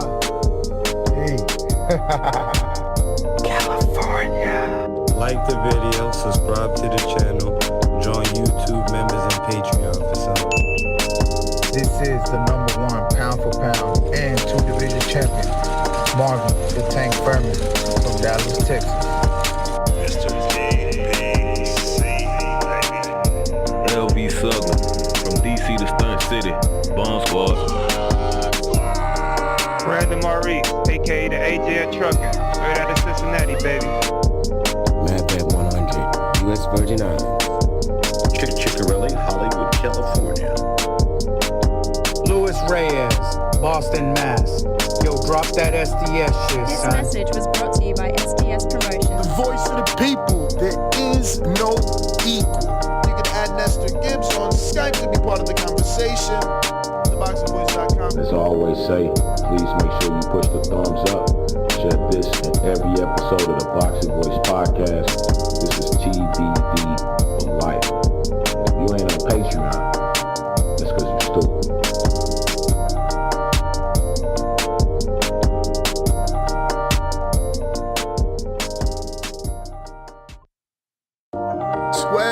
Years. I never expected it to turn out like this. TheBoxingVoice.com. Shout out to the community, man. I appreciate y'all. What's happening, people? Info Joe, Los Angeles, in the building. Adrian, the problem wrong. Yo. Welcome back. And we're talking Tank versus Mayweather because we got a poll. Let's check the numbers because we haven't checked it since we got our guest, Amari Jones. If you haven't already checked that out, you better hit rewind. It's out there. Let's see the poll. Would you buy Mayweather versus Tank on pay-per-view? Yes, I will buy pay-per-view for $100, 44%. Told you. People love beef. Yes, but I am stream team. 19% are going to steal. You sinners. No, don't care about this fight. 32%. That's pretty big. And I will be there live. 4%. Just 4%. 4%. I'll be part of that. I'm part of that 4%. Yeah. I mean, I guess the numbers aren't that bad. It seems like almost half want it. A little less than half don't even care about it. But it's strange because almost 20% will still watch it without paying. So ultimately, we're almost at like what 60-something% of the people that actually do want it. 63%. Well, actually 67 because you got that 4% of the people that said they'll be there live. So, obviously there's some interest. I don't know that that's something that would take place, but we've seen crazier things in boxing happen. That's for sure. Hell yeah. And Tank has not held back in voicing his displeasure. So wouldn't count it out. Maybe not likely, but I wouldn't count it out. Yo, I'm looking at the pictures and yo, you love those slippers, bro. Oh yeah, you love slippers in general. It's not just Crocs. My man got some other fluffy slippers too. I'm like, damn, yo, that little outfit I wore look alright. And then I'm like, yo, look at my man. His socks just pop because his slippers is black, so your socks pop because they white. It's Nike everything. Now, do you feel like you're walking on a cloud? Like, bro, it feels so amazing. I'm so comfortable. But the producers did tell me that we're gonna get a wardrobe budget. Oh wow! No, I'm talking shit. I wish, bro.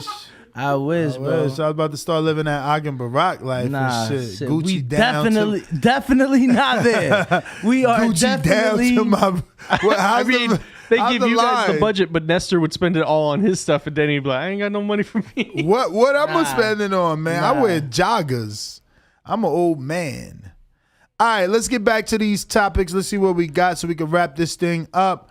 Looks like we got a member. Tony Boswell just joined the YouTube member. What did he become?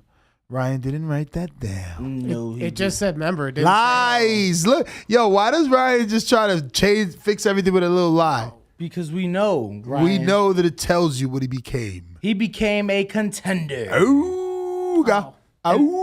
And then, damn, boxing now. What's this? And then he did say, "My bad, forgot to renew." Oh, shout out to you. But since we are gonna get back on topic, damn, boxing highlights in our YouTube chat. He got 387,000 subscribers, and you're verified. Shout out to boxing now. You could always post me on your community page. Don't be shy. You know what I'm saying? Don't just come check out the show. Tell your friends, like, hey, you should also check out this show. Hey, we should collaborate, my friend. I say you come in the studio and introduce yourself to the audience. But moving back to the topics, what else we got? We stopped at Floyd Diaz Castro. We did Duke Reagan. We're on to Gennady. Yes, Gennady. We're on to Gennady in our previews and prediction of Gennady. Ryota Murata's been out the ring too long for me. He just never, ever did it for me. I picked Rob Brandt to beat him in the first fight, and he did. Obviously, I was biased. Rob Brandt was my first Patreon ever. That is a professional fighter. He did get his revenge both over Andam and Rob Brandt, but I'm still riding with Gennady. Gennady is just a different animal, and Murata has never been on this level. Look, I am riding with Murata. I know. I'm riding with Murata. You want that Japanese trip? I do want that Japan trip, but nonetheless, look, I was there at the first Rob Brandt fight. I saw how he looked, and then I saw the complete fucking opposite. He was a monster in that rematch. That rematch was in Japan, and I think having his fans behind him will bring out a different side of him. And let's remember, he's been in the gym, so I'm not really too worried about the inactivity. I think he'll step into the moment and shock the world. Yeah, Keith Thurman said that he didn't need a tune-up, that he could get rust off in the gym, and we seen what happened. I mean, they've both been out of the ring for a long time. Granted, Murata more than Golovkin, but by a few months, that is my prediction. And just want to remind everybody, we will be doing a live fight chat, 4:30 a.m. Pacific. I think we're getting the ring walks closer to 5, but we will be live for that Golovkin Murata unification live from Japan. We'll be doing a fight chat for that. And we will also be doing a live fight chat for our Showtime card, for the Showtime card, of Erickson Lubin versus Sebastian Fundora here in Las Vegas. That is a Showtime main event. Champ, who you got in that fight? How you see that fight play out? Lubin Fundora. Oof. Tough fight to pick, man. Tough fight to pick. Lubin Fundora. I'm leaning Lubin. Experience, and the experience of his trainer. So that's who I'm leaning for. And obviously I'm biased. I've been covering Lubin for many, many years. Started from the bottom, now we're here. I drove up to his gym in a hoopty. So, I'm riding with my mans in them. Lubin.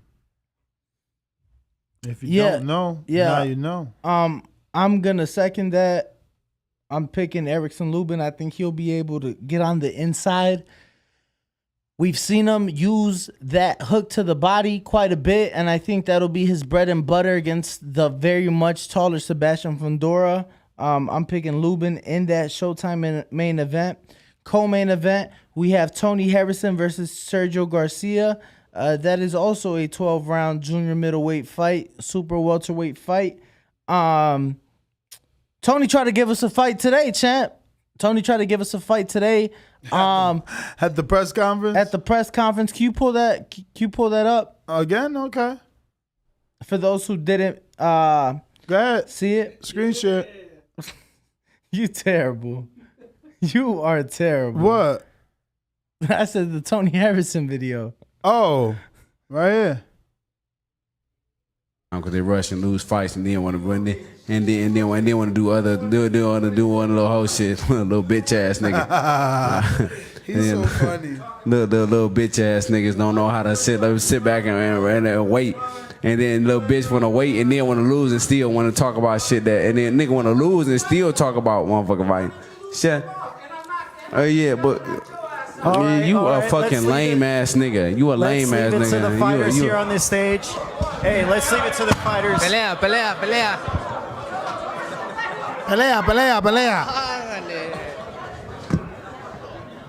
Tony, let's get you back on stage. Yo, Tony know how to sell a fight, man. He did it in the Charlo fight. He doing it again. He giving you what you want, what you need, man. Let's leave it to the fighters here on this stage, people. Let's wait for Saturday night.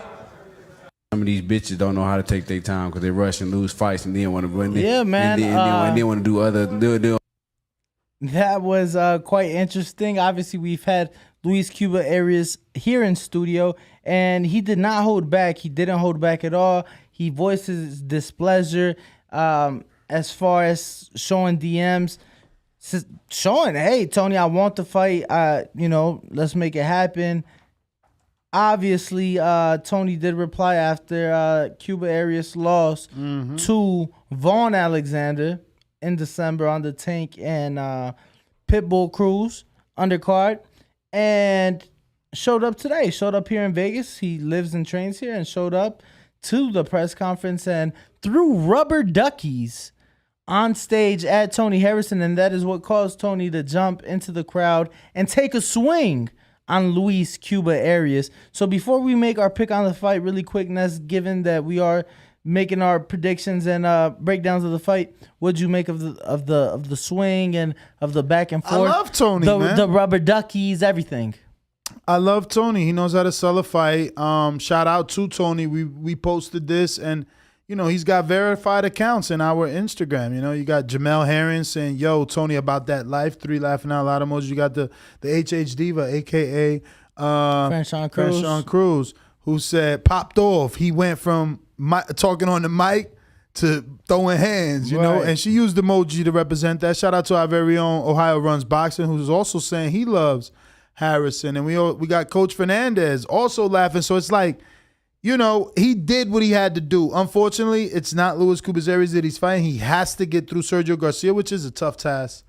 But if he can, they've done their job. They built up the fight with Aries, and I want to see it again. Can he get past Sergio Garcia? Garcia was fighting very hard in the Fundora fight, and what he did show was tank. And honestly, I've always questioned Tony's tank. And he said it wasn't tank when I interviewed him. It's more about him being able to do what he could, so he gets bored allegedly. And that's when he gets lackadaisical and something happens. We'll see, man.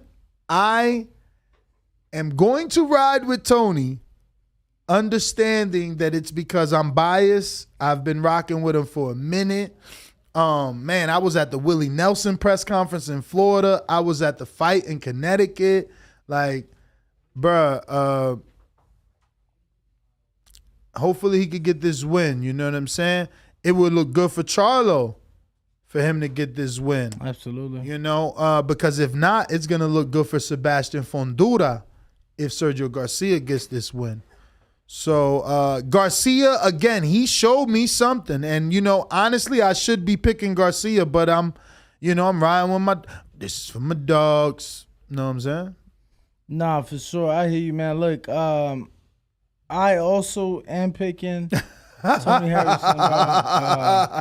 We need somebody else on the show. We punks, we bias over here. Look, man, I got a liking to him. I was there for his Ishe fight. I was there. He fought. He in a tough fight. I'm being real. I'm being real. Definitely. I expected, like, Danny was like, yo, we gonna do I'm like, hell yeah, we gonna be here. We might as well. Because I'm expecting this to be a little bit of a bomb burner. For real. It's gonna get tough. Yep. So that right there, Ness, is the Showtime card. Live here from Las Vegas. Once again, Erickson Lubin, Sebastian Fundora. Oh, shit, I got a soundbite for that. Go ahead, play it, champ. You got it. I mean, you know I don't know where it's at. What's wrong with you? Okay. And then last but not least, the zone. Ryan Garcia, Emmanuel to go. Yes. We saw a back and forth that they exchanged in the ring. It did look fake. Shout out to Cynthia Conte for peeping that. I never liked his choice of words. I said that from the beginning. Like, he don't even know how to talk shit. But the fact that she thought it was staged, I guess that makes sense too, because when you ain't talking good shit, you probably is staging it. So, but yeah, man, the return of Ryan Garcia, how do you see it? Emmanuel to go, you know? I mean, I'm going to pick the favorite, you know what I'm saying? But, you know, I'm not going to lie. Like, I'm not hoping that to go isn't a liar. Oh, a liar in what way, Nas? I'm hoping that he's not a liar. I'm hoping that he's as good as he says he is or thinks he is, and that he puts up a good fight. And that, you know, even a Campbell type fight where maybe Ryan won the majority of the rounds but had a little adversity. He gave us something to think about. You know what I'm saying? I wouldn't mind something like, I don't want to go to get dog walk. And it's just be a fluff fight. I got you. No, look, obviously Ryan has been out of the ring for a while. It's been over a year, 15 months if I'm not mistaken. He needs some rounds. He needs to shake off, the ring rust and whatnot.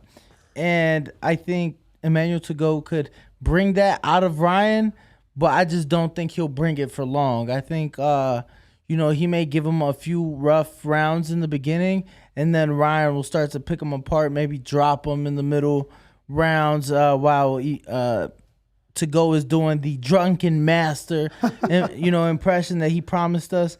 So look, man, are you gonna give him credit if he gets it off successfully? Absolutely. If he gets it off successfully. Come on, bro, you gotta give him credit. He said, "You tell me what round." So even if he attempts it only, or he got to do it successfully? No, he got to do it successfully. Yeah, you got to do it successfully. But I'm picking Ryan by stoppage, middle rounds. Wow, you picking stoppage? A stoppage, middle rounds. Get the fuck out of here, man. You know what Canelo said. This kid doesn't train, man. You putting a lot of pressure on him. Nah, I'm joking. I don't know about stoppage though. I don't. I'm gonna just go ahead and ride with Ryan and wrap it up there. Also on the card, Shane Mosley Jr. and Gabe Rosado. Thoughts and prediction for that fight, champ? I'm riding with Rosado. Come on, but I hope that Mosley Jr. doesn't take it personal now that I'm training at his gym. I'm just East Coast. I've been rocking with Gabe. I mean, like I've told y'all in the past, Gabe is one of my first ever interviews. Him and Danny was a Philly special. So, Yeah, man, I'm riding with Gabe, and we'll see what he gonna get done. It's on my man Shane to take this from the older veteran. No, I agree. It's not my fault if you don't beat him. You got to beat him. You got to show that you're younger, that his time is gone, and it's your time now. Like, until then, I'm riding with my man Rosado, who's been durable and been in there with some really tough opposition his whole entire career. So to me, he's the more durable fighter. More durable, more experienced. Battle tested. Yeah, no, I second that, Nessa. I think Gabe Rosado will show that experience in the ring come Saturday night. And, come out victorious. I think it'll be a decision win against Shane Mosley Jr. And last but not least, Marlene Esparza. I don't want to butcher her name, but she's in a unification fight on the same card against a young lady from Japan, Fujioka. Oh. And it is a WBC and WBA unification with the vacant ring belt on the line as well. I'm going to be honest with you. I'm not familiar with Fujioka, so I am going to go ahead and pick Esparza. Yeah, I'm definitely picking Marlon Esparza, the Olympian. She's a champ now, no? After the loss to Sinisa, she won another vacant at WBC or something, right? She's WBC champ. Yeah. Fujioka is a WBA champ. So, oh, wow. She's getting unification before Sinisa? So she's unifying. And that's crazy. And they're putting the vacant ring belt on the line as well. What? They doing all that to bring back a rematch. It's got to be. Why would they do that? How could she be? Well, obviously, I get it, because Sinisa's a weight division below, right? Marlon's not in her weight no more. No, they're not in the same weight class. Yeah. So they could do that. I thought they was trying to do some funny shit and So that right there is our 4 main cards this weekend. The 4 cards we will be doing live fight chats on this weekend. Saturday to be exact. Moving on though, Ness. Gennady Golovkin. We did touch on his fight, but he had a comment. Just wanted your thoughts on that. And the comment? Yeah, I thought it was funny, man. I love when dudes are a little bit entertaining, like we talked about Harrison, and this is Triple G. He's asked by some reporters, hey, he's being asked by multiple reporters, for the past couple of weeks now. How does he feel about Canelo saying that he wants to fight him and that it's personal? So I love his response. I just thought it was amazing that he's like, well, if it's personal, why it take him 4 years? Because it's like, eesh. So what a shot. Gennady goes on to say, I have been told by several reporters that Canelo wants to fight me again, and this time it is personal. Mm-hmm. If it is so personal, why has it taken him 4 years since our last fight? He pretends it is personal. I find it puzzling he would make such a claim. So Triple G's calling bullshit. He's like, yo, ain't shit personal. He's just doing it for attention. He's trying to sell something that's not there, right? Because why else would he say that he finds it puzzling over the claim that it's personal? Yeah. Just love your energy. Maybe he's like, just at all costs, not trying to agree with Canelo, just to keep the riff. I mean, I prefer the witty comeback than anything else. I mean, what else did you want him to say or you thought would have been better? For Gennady For Gennady.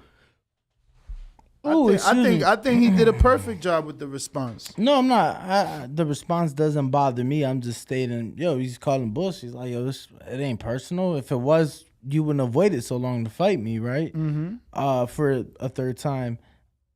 Which is true. It's like, why are you waiting? If it's personal, it's like Thurman said to Keith. No, that's the same person. It's like Keith said to Earl, like, bro, like, what you mean you don't want to fight me? You know what I'm saying? Like, if you got a problem with me, you think I'm corny, fight me. No, so I hear you. Look, the comments don't bother me. I don't even think he's gonna win Saturday, and if he does, you know what I think about that third fight. So, regardless of what I think about the fight, you don't think he's gonna win, or you're just hoping he doesn't win? I truly believe it is a 50-50 fight. Okay. Like deep down in my heart, I truly believe him and Ryota Murata is a 50-50 fight. You know, Gennady's old. He's not no spring chicken. He's not the same Gennady. And although Serramento, right, is mandatory his last fight, correct? Look, I know what Gennady did, but he didn't look the same. He looked slower. He looked more tired. I wasn't impressed. I understand that, you know, he got the stoppage, but I wasn't impressed. And I just think Ryota Murata is going to go ahead and pull it off. Well, before we continue our picks, I want just to remind everybody that we're going to be doing our live fight chat tomorrow, and it's definitely not your traditional live fight chat. It gets down or goes down and gets crazy right here at Sticky Paws Studio. And here's a quick little promo on all the swag we're giving away tomorrow. What's up, ladies and gentlemen? It's going down on Friday's live fight chat. We're going to be doing a live giveaway on our live fight chats on Friday. So we just want to show you some of the lucky merch one of you lucky viewers are going to win, because there's some exclusive stuff. We got TBV swag. Plus, we have some very nostalgic items here sent to us directly from Top Rank. I'm talking about official Miguel Cotto shirts. And these are from the actual fight. You got Pavlik versus Bernard Hopkins. We even have programs here from Manny Pacquiao and Marquez III. I mean, this is a vintage piece for any real boxing fan. And check it out. This is actually the ring attire that Fernando Vargas' son wore to the ring. You can get to win this. Have this in your garage if you're nostalgic. I mean, we got TBV hoodies here. We got the classic. I mean, you better come on Friday. It's going down because Danny has even another special treat for you guys. That's right, champ. This very glove will be signed by two-time world champion Showtime Sean Porter, and one lucky fan will be able to win this as well come Friday for our live fights. Now remember, only one fan can win the glove, but we're giving away multiple swag bags. This isn't even everything that you can get. And I can't forget, you'll even get an exclusive TVB hat in that swag bag. So don't forget to join us Friday, where it's going down right here on the Boxing Voice Radio. That's right. We'll definitely be giving away lots of free swag. We have Sean Porter. We had him this morning. We had him sign that glove. We have footage of that we will be showing tomorrow morning on our daily morning show. So you definitely want to make sure to tune in tomorrow. We will be doing live fights once again from Mexico. And we have a 4-fight card this time.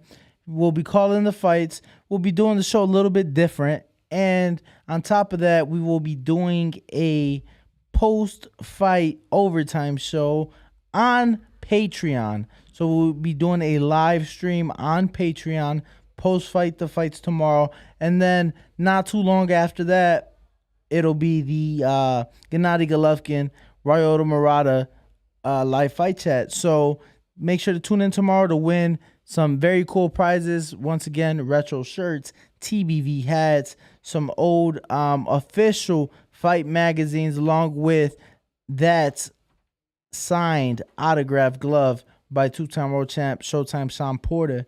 So make sure to tune in tomorrow night, 7 p.m. Pacific, 10 p.m. Eastern.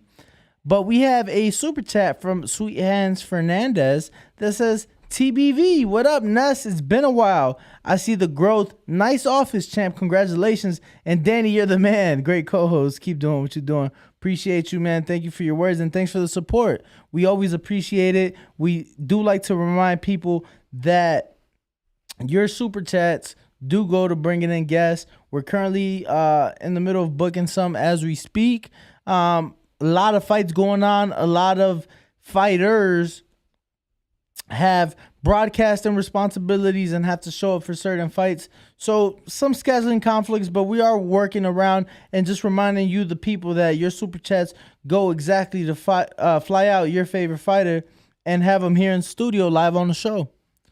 So, Ness, we saw the promo. Just really quick, how excited are you for this live show tomorrow and for the overtime show on Patreon? I'm excited. I'm definitely excited because I don't know that we've done the reveal as far as like what we're having. We have not. Exactly. We have not done that reveal. We haven't. We got Late Show 42. I'm sorry. Nope. Wrong. Hold on. Where'd it go? Shit. Up. We got Al Marino that says, damn, get some air conditioner in there. Danny sweating bullets. I agree. Maybe Danny shouldn't be wearing a sweater the air indoors. is on because I'm freezing right now. You're also under a vent. I don't know how you're always hot. He's wearing a sweater indoors and a hat and a hood behind his neck. It's a hoodie, champ. What you mean? Exactly. I mean, expect to be warm. Expect to be warm. But somebody in the chat talking about, do we know where we could get old fight posters, man? We got classic, nostalgic fight programs, and you can't get these anywhere. So you're better off joining us tomorrow for our live fight chat and find out how you can win some of this free TBV swag. Let's move on. We got to Gennady. We got to touch, obviously, briefly. Floyd Mayweather returns. He's going to be facing the dangerous Don Moore on May 14th in Dubai. We talked about this very much in depth on our morning show. We did want to bring it up for any evening listeners that might not know. Money Mayweather is back. And I repeat, Money Mayweather is back. Yeah, no, he's back. He's back with a exhibition. He was supposed to be having one in Dubai against Money Kicks, a very famous YouTuber. Back in February, that fell through for whatever reason, did not happen. But now we got this event. We've been informed Badu Jack is on the card.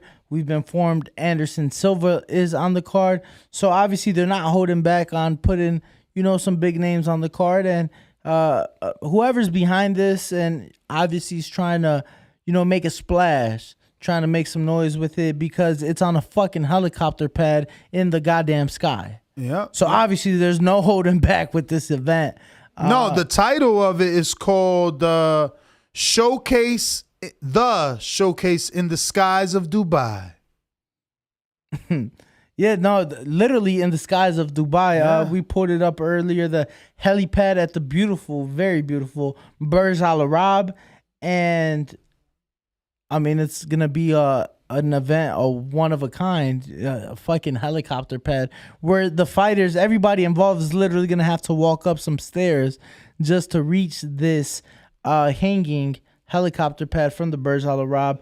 But we do have a super chat really quick. Chuck Supremacy says, yo, Danny, if I see you at the EJ fight, I got you on some beers, my guy. And when I go to LV, I'll smoke Ness up. Let's go.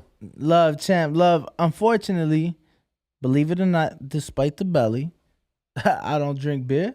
But, if you'd like to put one in the air with me or, buy me a nice Don Julio, I will not turn that down at all. But at all. Appreciate the support. We are extremely grateful. Your super chat goes to helping bring this show possible and bringing guests in studio possible. We're trying to get Keith Thurman in here, man, and we're really hoping that is something that we can lock in.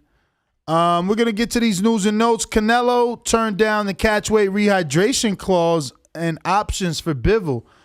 Says Eddie Hearn. So Canelo had an opportunity to have some sort of advantage, the same kind of advantage that most of his detractors criticize him for, but he chose not to do it this time. Is he learning? Is he tired of the social media chatter? Or why did he not take the advantage over the bigger man? He's moving up the fight. Maybe to prove a point. Maybe to say, look, it doesn't matter if that I'm the smaller guy. Doesn't matter how much they put on. I'm the guy. I'm here. I'm coming for those belts at 75. I don't need a rehydration clause. I'm do it. I want you, no excuses. I want you to be the best version of yourself when we do step in there. So I think it was just him wanting to prove a point, wanting to show I've been that guy. I'm still that guy. and I'm gonna continue to be that guy. So I think it was just to prove a point. We'll see if he didn't bite more off than he can chew because Bivol's natural light heavyweight. So we'll see. We got the WBA ordering Leo Santa Cruz versus Lee Woods. Lee Woods was probably losing his last fight and then came from behind with that win. Absolutely knocking out Michael Conlan. We've been seeing this coming. A lot of people on the internet upset. They're like, yo, Leo hasn't defended his featherweight title for a very, very long time. How is he still holding on to it? Well, look, obviously the WBA has been trying to cut down on these titles. The Gervonta and Broly fight is part of that, and this is part of it as well. Leo holding the WBA super featherweight title, and Lee Wood holding the WBA world champion title. So obviously want to eliminate some of these belts, and this is part of that. So they have 30 days to negotiate, and if they can't, then we'll go to purse bids. Yeah, I wonder if it's gonna go to purse bid with Leo being with Al, firstborn son named after Al, and Lee Wood is with Matchroom. But we got Brian Guzman, who just became a prospect. Shout out to you, champ. I hope you enjoy all the behind the scenes. We just actually posted something today, both on members and YouTube. We have, what's next, brother? Yeah, we have to touch really quick on Chris Eubank Jr., Cal Brook. Yeah, they've agreed to the weights. Have been agreed, at least told by Kel Sarland. So that now is looking to be a very realistic fight. Mm-hmm. A lot of people, to include myself, I'm like, yo, man. I wasn't expecting this. Kel is naturally smaller. He's a lot further in his career past his prime. Yep. I didn't think that was not a fight I was interested in, right? But nonetheless, they have agreed on the weights, and that weight is, what's that weight, Ness? 155? Is it? I don't know. I'm actually. Oh, shit, I don't know. Smoke weed every day. Damn, bro. You put it in there. I figured you knew. Yo, my man, you opened up. I thought you had it down pat, man. You asked me what was next. I answered. Yeah, they've agreed to a catch weight. If anybody knows what that catch weight is, oh my god, put it in the fucking chat. Where's my link? But last but not least, Tyson Fury versus Dillian White. Tommy Fury added to the undercard against Daniel Buchiansky. No relation to Daniel Alvarez of the Boxing Voice. And Isaac Lowe on that card as well, Ness. What were your thoughts on the on the card? I saw an interview. Bro, I can't find the article now. I saw an interview with from IFL with Umar, and he interviewed Frank Warren, and Frank Warren acknowledged the criticism being received for the undercard. Some fights fell out. From my understanding, I know it was Jared Anderson obviously fell out, and if I remember correctly from what Frank Warren said, I want to say Buatsi fell out, maybe. Damn, Buatsi too? I think Buatsi was supposed to go, or maybe Yard. But nonetheless, Frank Warren did acknowledge that criticism received. But we do get the reality TV star in Tommy Fury, and we get Isaac Lowe on that undercard. Just your thoughts on that, Ness? The only thing that is funny about that is Isaac Lowe is fighting somebody named Blow. So it's Low Blow. Low versus Blow? No, it's like Low Blow. Oh, his first name is Blow. No, with both names, Low versus Blow. Yeah, that's what I said, Low versus Blow. Yeah. And you said But no. I said no because you don't want to put the verses, just Low Blow. Oh, I got you. That's the only thing I found crazy. I'm like, But whoa, this is strange. Are you not a bit disappointed given that it is a fucking pay-per-view in the U.S.? So there's no official weights. They just said the weight is sorted, and there is a rehydration clause that has also been sorted. Numbered weight has not been given. Okay. Well, but Tommy Fury and Dillian White, with it being a pay-per-view here in the U.S., does that undercard, do you find it a bit appealing? Disappointing? I think that undercard sounds like bullshit. Oh, it's Ball, not Blow, Ness. His last name is Ball, not Blow. Oh, really? Yeah. Damn, low ball. Oh, okay. He got a low ball offer. Low ball offer. Call him low ball offer. Ness, we got LV Slugger saying that we missed a super check. You just check because definitely never our intention, not what we want to do. LV Slugger said, is Triple G a top 5 middleweight at all time? No, I guess he meant of all time or all time. Is Triple G top 5 middleweight all time? I don't know about history like that, man. But you know, Ray Robinson was in there. They love to put him in there. You're going to have to put B-Hop in there with them 20 defensives. You got to put GGG in there. He had his 20 as well, right? Well, no. Then he get come close, one short. No, he tied him. Oh, he tied. Oh. He tied him. The tie was the first.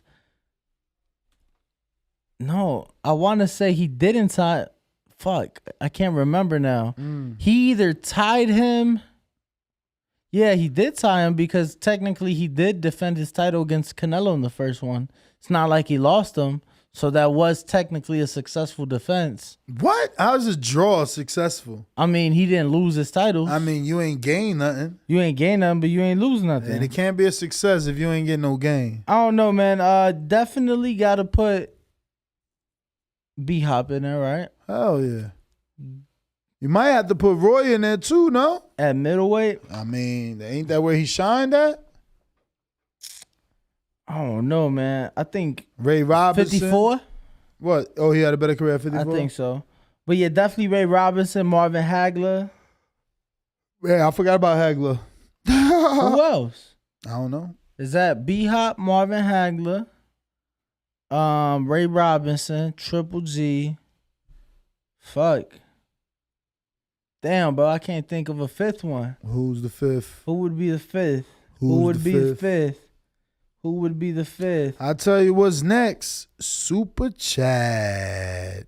Who's that? Brian Guzman, $10. He said, real spill. I love this show. You dudes keep it real. I respect the grind. Dope content. I don't have too many homies that are hardcore boxing fans. Feels good to rock with y'all and this community.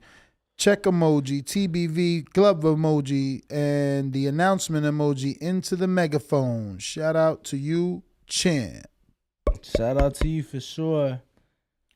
Yeah, I was thinking Carlos Monzon. I was thinking. Oh yeah, Monzon. People love about him. He Argentinian. Yeah, I was thinking Carlos Monzon. Yeah, man. But let's see. Did we get to everything we did? I think it's time for some callers, Nas. Well, let's open up these phone lines, Daniel. Who we got first, Austin? We have Mr. PBC. He's been waiting since Cynthia was on. Whoa, Mr. PBC, it's on you. Call me now.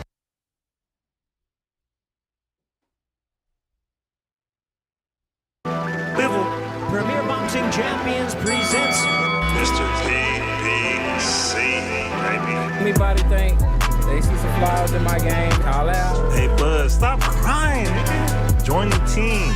Al Heyman is a blessing to the sport of boxing. The sun is shining, the checks stay signing. Fuck Top Rank. Good job, Al Heyman. Last time I checked, unification's Trump mandatory. Because Al Heyman and PBC offered me something bigger. Show me the money. I guess I gotta be like everybody else and saying Al Heyman. I can quit my job now, baby. SDS promotion. That's Johnny. PBC, baby.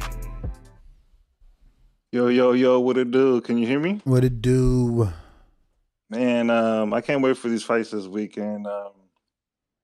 I'm kind of have to put some money on hedge it more teeter-totter towards Fundora, teeter-totter for Sergio Garcia. That's a dope name. He got Russian and Mexican. And with the Floyd stuff, Floyd fighting Gervonta. That's cute. I think Floyd definitely. That's cute. Floyd definitely launched Gervonta into a different stratosphere, and hopefully, he can fly like the bird he said he is, and definitely wins this next fight. That's my call. Dang, look, he ain't high on Tank no more because he went against the Floyd grain. You can hear it all in his call. Austin, who we got next? Who next? We got King Born. King Born. Oh.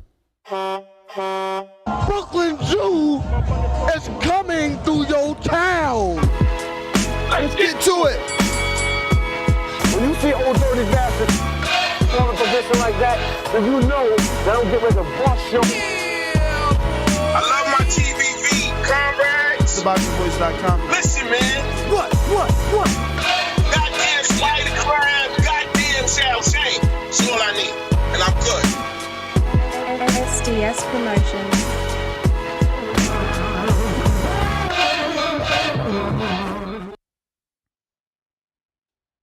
King Born.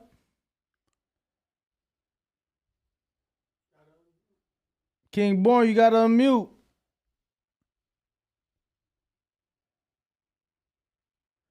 Hey, yo, don't diss us, Ness. All right, moving on. Who next? All right, we're going to Blog Talk. Who up over here? And that is King Amin in Essex.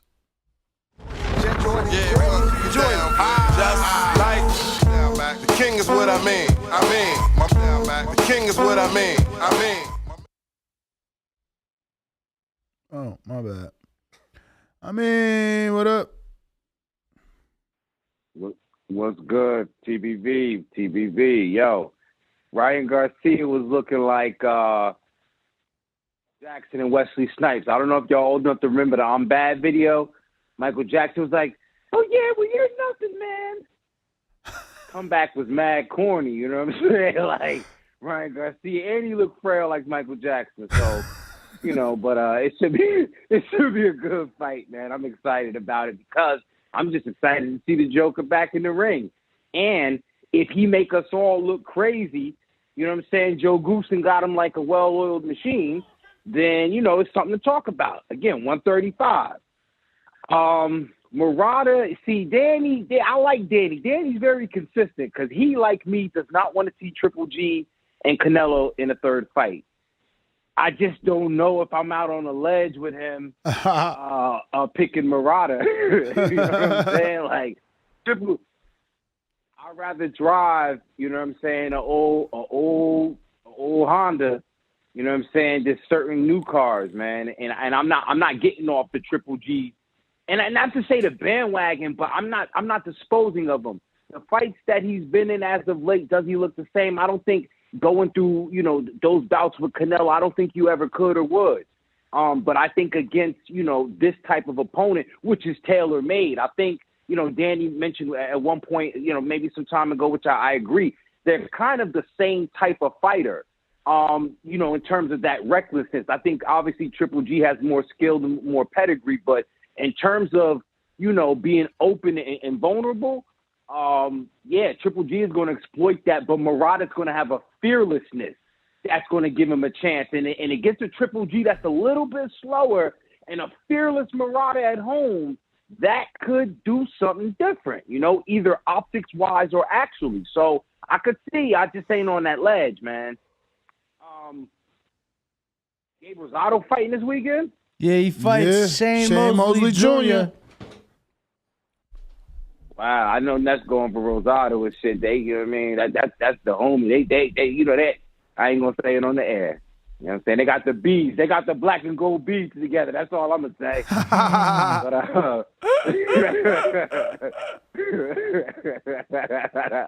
But yo, man, great show. I hope I ain't missed nothing. I loved all the Shakur talk. Sean Porter on. Man, I was so busy today. I was listening to Sean Porter. I just love what you guys are doing, man. I appreciate you guys.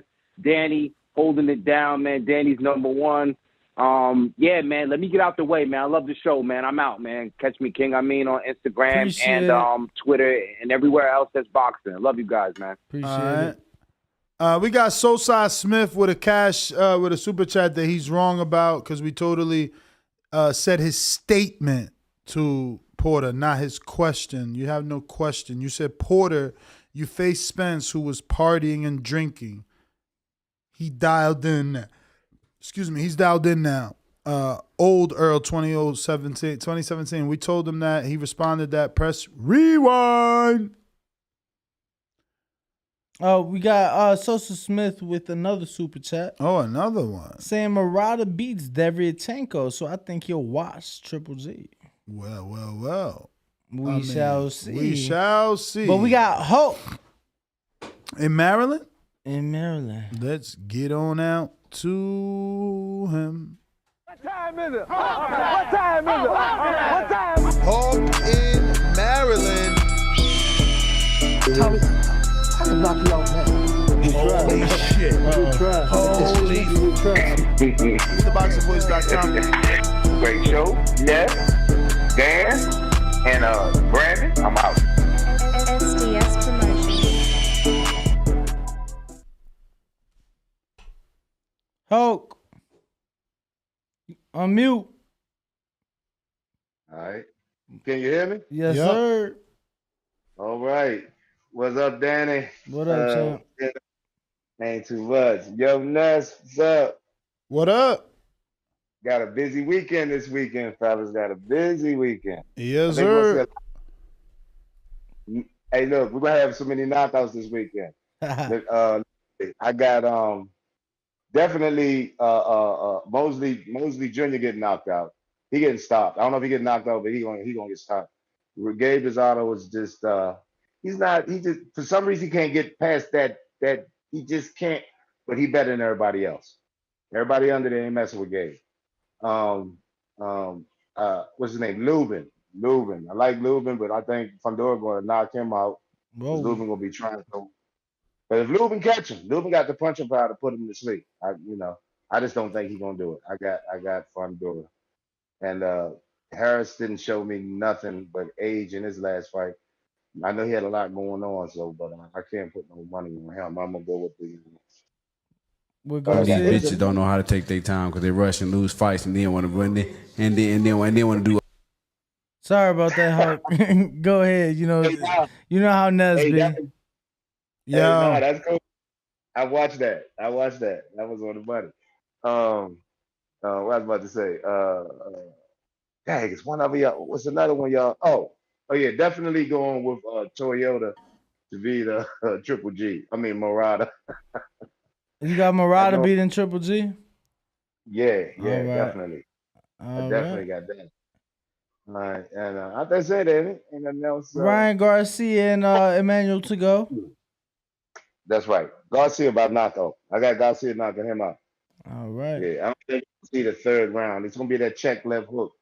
Garcia is a headache as far as what he do with boxing, but you put him in that ring, he's gonna show up. He's just fast. So I got Garcia. And I got Earl Spence Jr. stopping Ugas. I want to remind everybody. And Shakur Stevenson stopping Valdez. That's my call, TBV, #1. Hey, everybody hit that like button, subscribe. All right, brother. Appreciate you. Ring me along for Sosai Smith, third super chat in a row. He says Murata beats Derevyanchenko. No, next one. He said, well, I was wrong, man, to admit. So here, take this. I was high at either way. And then he comes back with the fourth super chat and says, I'm about to shower, then call in. Well, shout out to Sosai Smith. We do thank you and appreciate you. Better hurry up because we running out of callers we got here. King Born in the building. Unmute yourself, champ.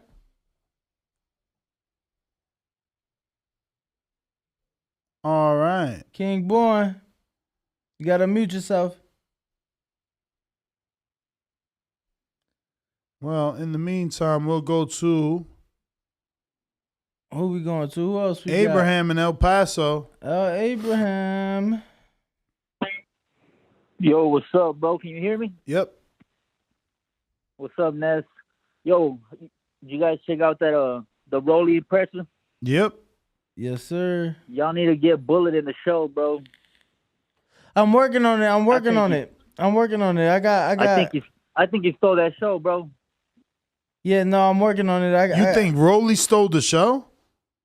Bullet? I think Bullet stole the show, bro. He was talking mad shit. No, absolutely. No, we're actually working on it now. I just talked to one of his peoples maybe an hour ago, so we working on it, champ. We gonna get him in studio, both. And question, bro, y'all believe in overtraining or not? I believe in peaking at the wrong time. So yeah, I guess technically overtraining. Because man, I'm picking Haney, bro, but by the way you're talking about him, it's making me think that I don't want him to overtrain, bro.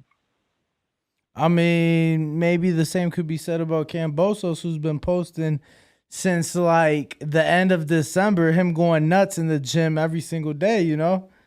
So obviously we're not out there with him, but just something to consider from my opinion. But no, look, obviously we're riding with Haney, but that's why they step in the ring, you know, to settle that. So looking forward to that one. Yo, and for this weekend, I got Ryan, I got Fundora, and I got Gabe too. Okay, you got Gabe and as well.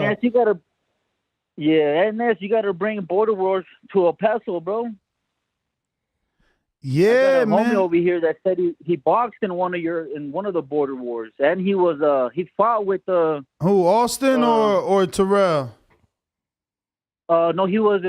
I think he was in the same amateurs with Austin Trout. My boy's name is Ernie White.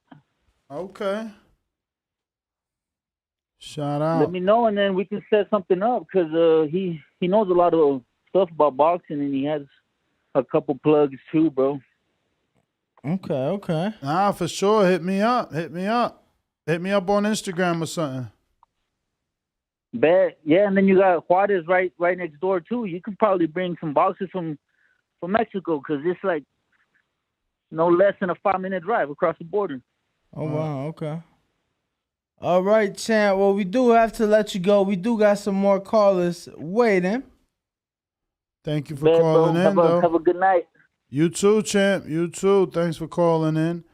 Looks like we going to, is this Kansas City?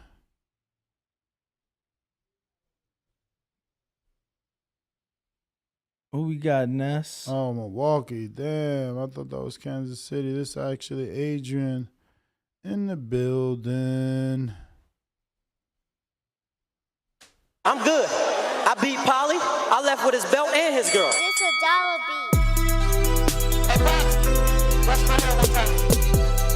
And I know all y'all against me.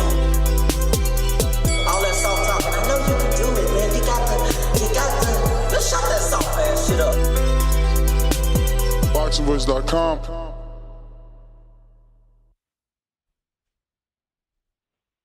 What's good? What up? Yep. So who we picking, man? I was at the gym training. What's the subject? I hear y'all picking fighters. Yeah, we making this weekend's picks, talking news and notes. You know how it goes. I got you. I'm gonna go with Lubin against Fundora. I'm not gonna say that's a long shot, but I just like Lubin a little bit better than I do Fundora. I always think them dudes with the really long frame and really skinny are susceptible to being put down. Not to say that they're not strong. Who else is fighting? Ryan is fighting this weekend? Yep. Emmanuel versus Emmanuel to go. I think Ryan will win.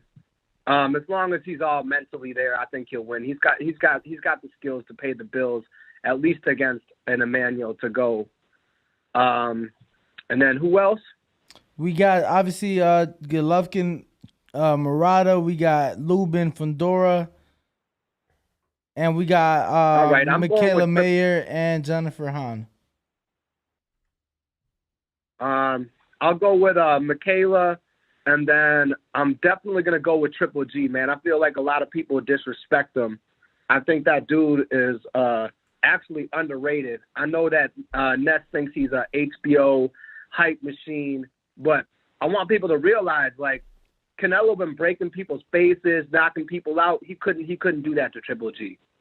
Triple G got something special in that chin, and he's a better boxer than I think people give him credit for. I know that he hasn't looked the greatest or fought the greatest competition, like who the fuck is Steve Rolls and some of the people he fought recently, but I'm definitely picking him to beat the other guy and get that third Canelo fight. I don't know if he can beat Canelo now, being older and Canelo being, I think, more towards that prime, but I'm definitely going with Triple G and by stoppage. Oh, wow, okay. We got Supermex with a super chat that says, just catching up on the show, started our baseball season, coached my son's team to a win, 10-7. Let's go TBV. Hope Vic Ortiz 2.0, a.k.a. Ryan gets upset Saturday. Well, let's see who else is up on the line. Looking like we got King Born on Blog Talk. What up?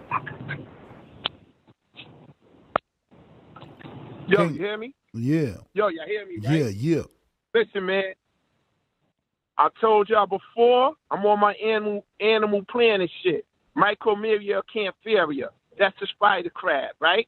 We know about the spider crab is long. We know the spider crab is deadly. We know he live under the depth. We know he live under the depths of the sea, 1,600 feet. You heard? So when you lube something like lubing, that means you oiled up. So all that spider crab going to do is snap him in half and eat him alive. You heard? Spider crab, spider crab. Now, let's get to these fights, man. To go, to do, to now, to who? Nah, I'm not jacking that, man. Ryan Garcia gonna knock him out. That's not even tune-up, Ness. Yo, Ness, you know when you check your four tires, or better yet, you know when you adjust your mirror in your Corvette, Las Vegas? That's what you got there. That's what to go is. That wild style shit, he the fake drunken master. I ain't feeling him. I got Ryan Garcia knocking him out in 4 rounds. You heard? That's a meal for him. Yo, Mayweather, Tank. Yo, Tank, man, you got kicked out the whip. You ran out the whip while the whip was moving. You heard? So look, in this Mayweather thing, why do I want to see a 46-year-old amateur, professional boxer fighting an amateur, man? Yo, take them nasty gloves off. And who an amateur? Off, Don ain't no amateur. No. Pro. Listen. Let me tell you something about Mayweather right now, man. Take them nasty gloves off and put these young boys on. You got 200 dudes, man. Put them on. Don't do it yourself. What you doing it for? You got 950. You a billionaire. Put them on, man. And listen, super bad. We love super bad. You know, to be super, that means extra, right? But is he going to be super bad or super weak in that ring? And I'm telling y'all right now, the only way Triple G loses this fight if he got old like Pacquiao for Ugas. You know what I mean? That's the only way he got fight. Gabe Rosado, throw him a bone, man. Throw him a cigarette. Let him live. I got Gabe because, you know, one thing about Gabe, he should have, like, they always jerk him. You know what I mean? They always jerk him. I got Mikaela Mayer. Yo, next. It's gonna get real interesting next week. I got Ugas pulling off the upset, but like I said, man, anybody who disses Spider Crab, I want all the heat. And if he do lose, I'm gonna be on here wilding out. I'm gonna say they put sun in his gloves.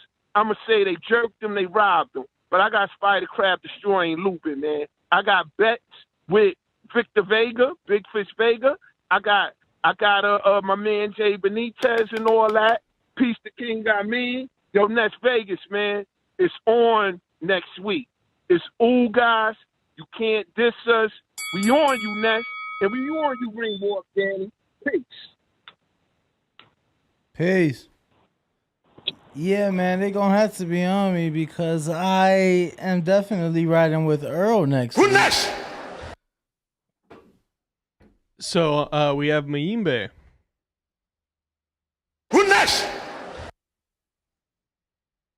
Majimbe.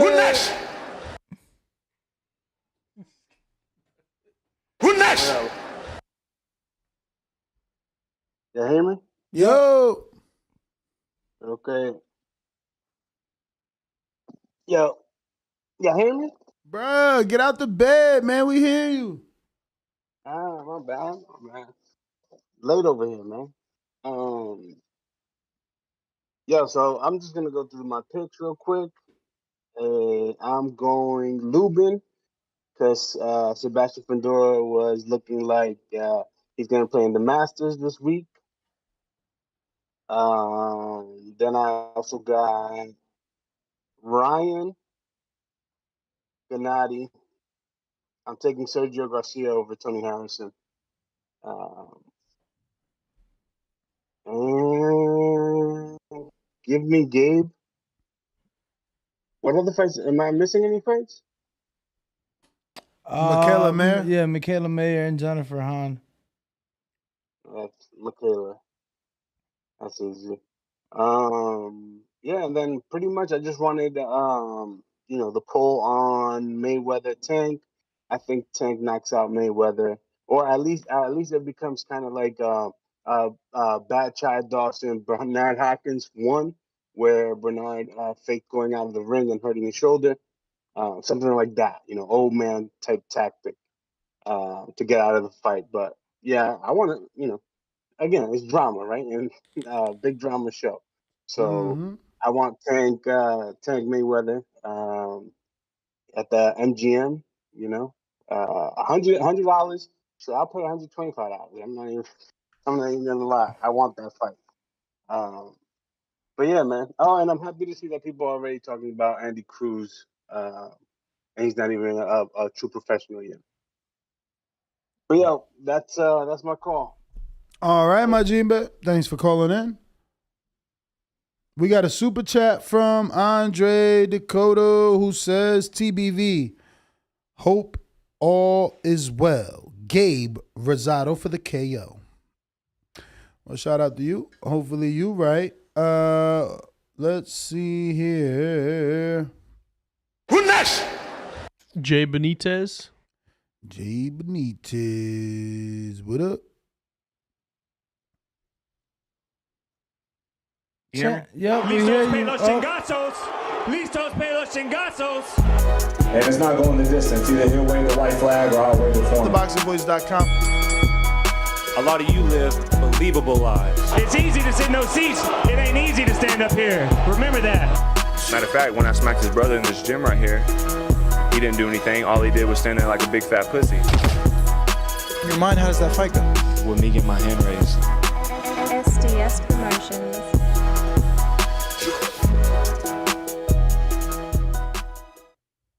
Yo, Ness, you hear me? Yep. Hey, man. Hey, good evening, TVV. First off, man, I'd like to say, man, the only fight I'm really interested in this weekend is just the Mosley and the Gabe Rosado, man. Both of those two guys got a lot to fight for, man. Like, this is going to be really like a crossroads fight for Mosley if he should give it up or not. And Gabe Rosado, man, I mean, shit, this is just like this is a good fight, just still showing where he really is still, because I think Gabe Rosado, man, if he mess around and dominates this fight right here, he should get another big fight after this one. I got Lubin, of course. I got Ryan, of course, stopping boy. Mikaela Mayer, of course, and I got Triple G.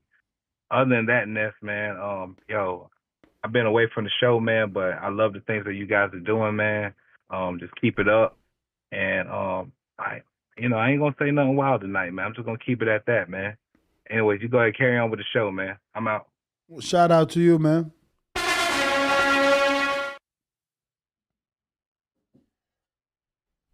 We got LV Slugger next. Austin. Yes, sir. Who next? We got LV Slugger. Only time y'all see me in Rays is when I turn into the Bronze Mama.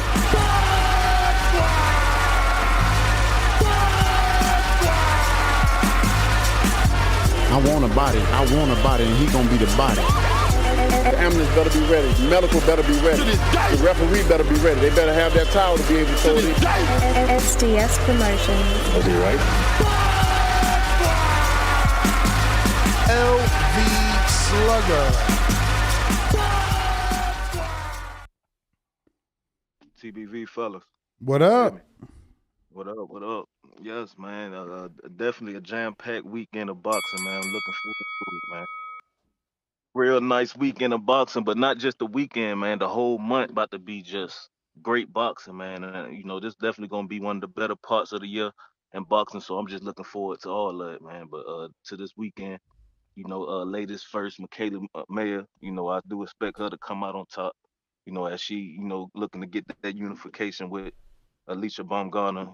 That's definitely a huge fight, unification right there. So, hopefully she can get the job done, though. But I do expect her to do, look good. But on the Ryan thing, you know what I'm saying? I do expect him to get the knockout. He is fast. He do got power, but at the same time, I got to keep, like I've been saying with him, man, he just been doing a lot of talking on social media when his other counterparts, his other peers been out here active.